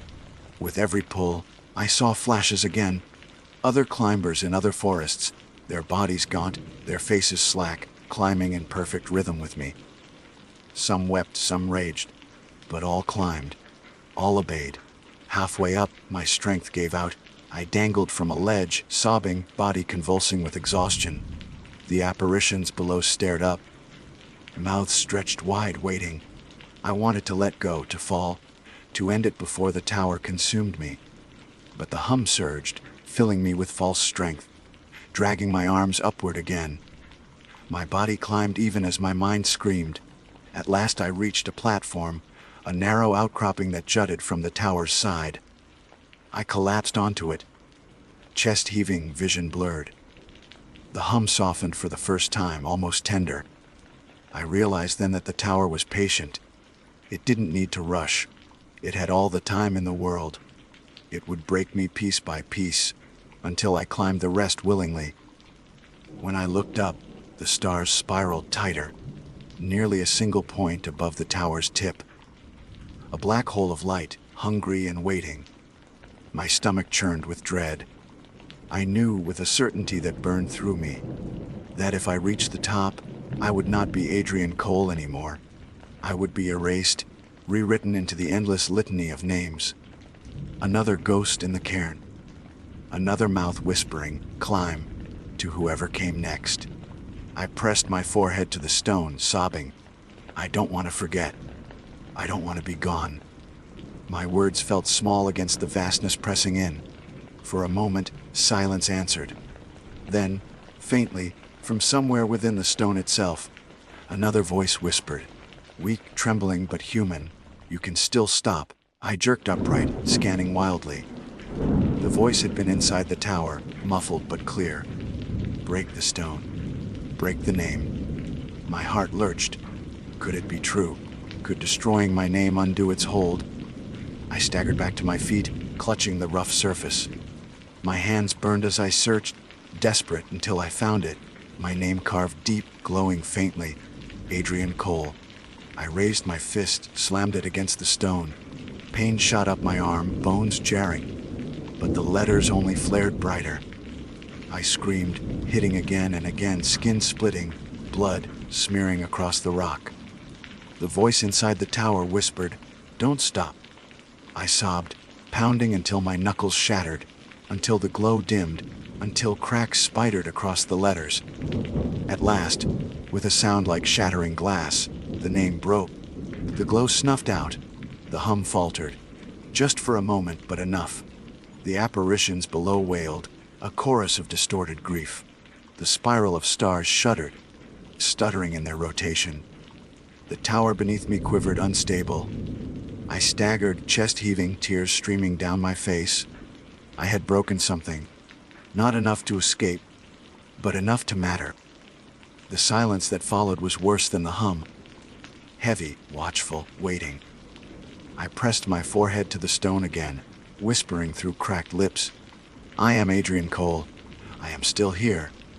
But the tower did not respond. The forest did not respond. And for the first time, I feared that silence meant not patience, but anger. The cracks in my name still glowed faintly, shards of blue light flickering like dying embers. But the silence that followed carried a weight far worse than the hum had ever been. It pressed down on me heavy as stone, filling my ears, my lungs, my thoughts.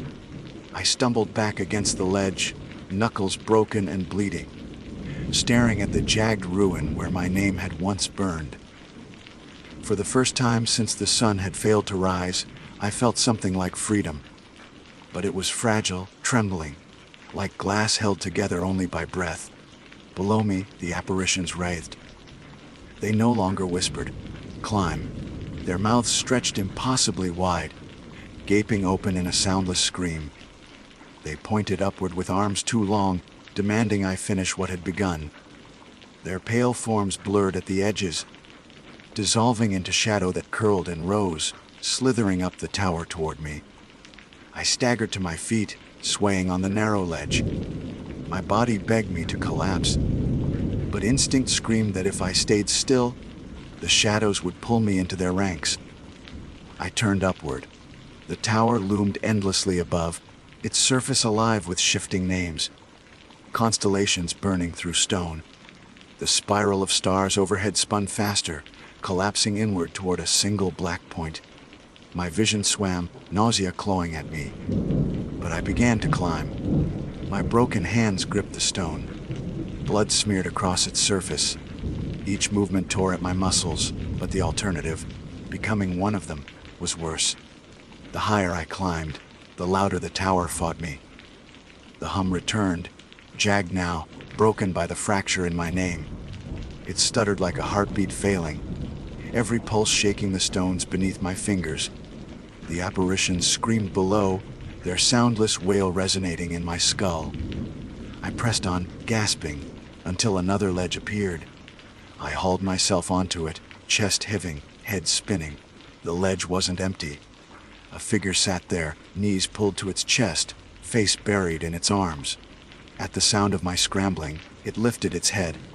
A man, gaunt and hollow-eyed, lips cracked, skin gray. His eyes met mine, and in them I saw the same terror carved across my own. "You broke it," he whispered, voice raw, like stone grinding on stone. "You broke your name." I froze, every muscle taut. "Who are you?" My voice cracked, thin as paper. His mouth twisted, almost a smile, almost a grimace. "I was Daniel, once." His voice faltered. "Now I'm unfinished. Like you." He reached out a trembling hand, veins glowing faintly beneath his skin. "We're not supposed to. None of us. But if one breaks, the others." His words choked off. He gasped, eyes wide, as the stone beneath him flared with light. His name etched itself back across the tower in letters of fire. Daniel, his body convulsed. He clawed at the stone, screaming, "Don't let it." The light consumed him. His body dissolved into dust, pulled into the cracks between stones. His name glowed brighter, sealed again. The ledge shook violently, nearly tossing me off. I scrambled upward, sobbing, Daniel's scream echoing in my skull long after his body had gone. The tower resisted now, every stone slick and trembling. The hum became a roar, voices layered and jagged. They no longer whispered commands. They howled, furious, betrayed. The spiral above spun faster, collapsing tighter. My broken hands slipped on cold stone, nails tearing away, but I dragged myself higher. Couldn't stop.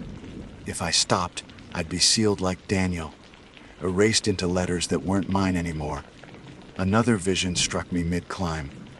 Not dreams, not illusions, but a cascade of forests across worlds. Thousands of towers rising, each one a heart of endless night. Climbers on every surface, names burning into stone, stars spiraling above. Some screamed, some prayed, some went silent, already hollow. I saw myself among them, infinite reflections, all climbing in rhythm. The vision nearly tore me loose, but I slammed my forehead into the stone, forcing the pain to anchor me. "I am Adrian Cole," I gasped. "I am still here." At last my hands found another ledge. I pulled myself up, gasping, body shaking with exhaustion. This ledge was different. Wide, flat, almost a platform. And above me, the tower narrowed into its final spire. The black point of stars loomed directly overhead, pulling light, pulling everything into itself. At the platform's center stood a cairn, just one, neat and deliberate. On its face, one name glowed, mine. The letters burned so bright they lit the entire ledge, searing into my eyes.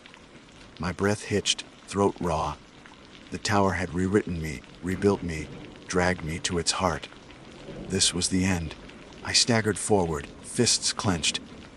My body begged to collapse, but fury kept me upright. I raised my shattered hand and slammed it against the cairn. Pain shot through me, white hot, but the letters did not crack. I screamed and struck again. Nothing, the glow only flared brighter. My voice shredded into the night. "You don't get to keep me!" I slammed my fists until bone ground on bone, until blood slicked the stone, until my vision blurred red. Then, faintly, I heard it again. The voice from before. Weak, buried in the tower's pulse. Break the stone. Not the name, the stone. I froze. The cairn itself. My name wasn't the prison, it was the anchor. With a ragged sob, I reached down, prying at the base rock. My fingers split open, nails peeling, but the stone shifted. The tower roared in fury, the spiral above stuttering. I heaved with everything I had left. The cairn toppled. Stones tumbled across the ledge, clattering into the void. The glow snuffed out. The silence that followed wasn't heavy this time. It was vast, open. For the first time in 3 endless days, the sky flickered. Not much, just a faint smear of gray on the horizon, as if dawn had remembered me. My heart lurched. Tears blurred my eyes. I had broken something real. The tower shuddered, cracks splitting its surface. Names flickered and went dark, one by one, as if erasing themselves.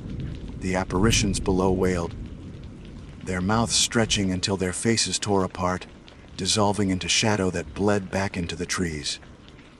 The hum faltered, uneven, like a machine dying. The black point overhead convulsed, spiraling faster, then burst outward in a shockwave of light. Stars scattered across the sky, falling into new constellations. And in the distance, faint but real, the horizon brightened. Dawn, I collapsed to my knees, sobbing.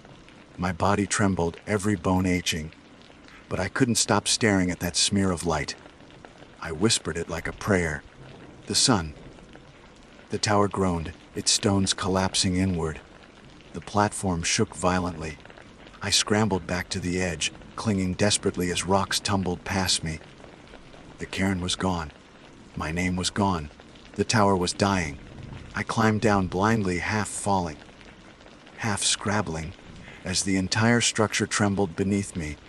The forest howled with the sound of tearing wood, roots ripping free. I didn't stop until my boots hit the ground, knees buckling beneath me. Behind me, the tower split, stones crashing down, names shattering like glass. The hum cut off, silence rushing in like wind. The horizon glowed brighter. Not full daylight, not yet, but enough to paint the trees in pale silver. The forest looked different in that light. Still bent, still wrong, but softer. Less alive. I staggered forward, every step agony, whispering my name with each breath. Adrian Cole. Adrian Cole. Adrian Cole. The forest did not echo me. For once, the words belonged to me alone. I don't remember reaching the ridge. I don't remember collapsing at its crest. I only remember opening my eyes to the faint warmth of sunlight brushing my face. Weak, gray, trembling, but sunlight. I lay there, tears streaking my face, repeating the only words I had left. The sun has risen. I am still here.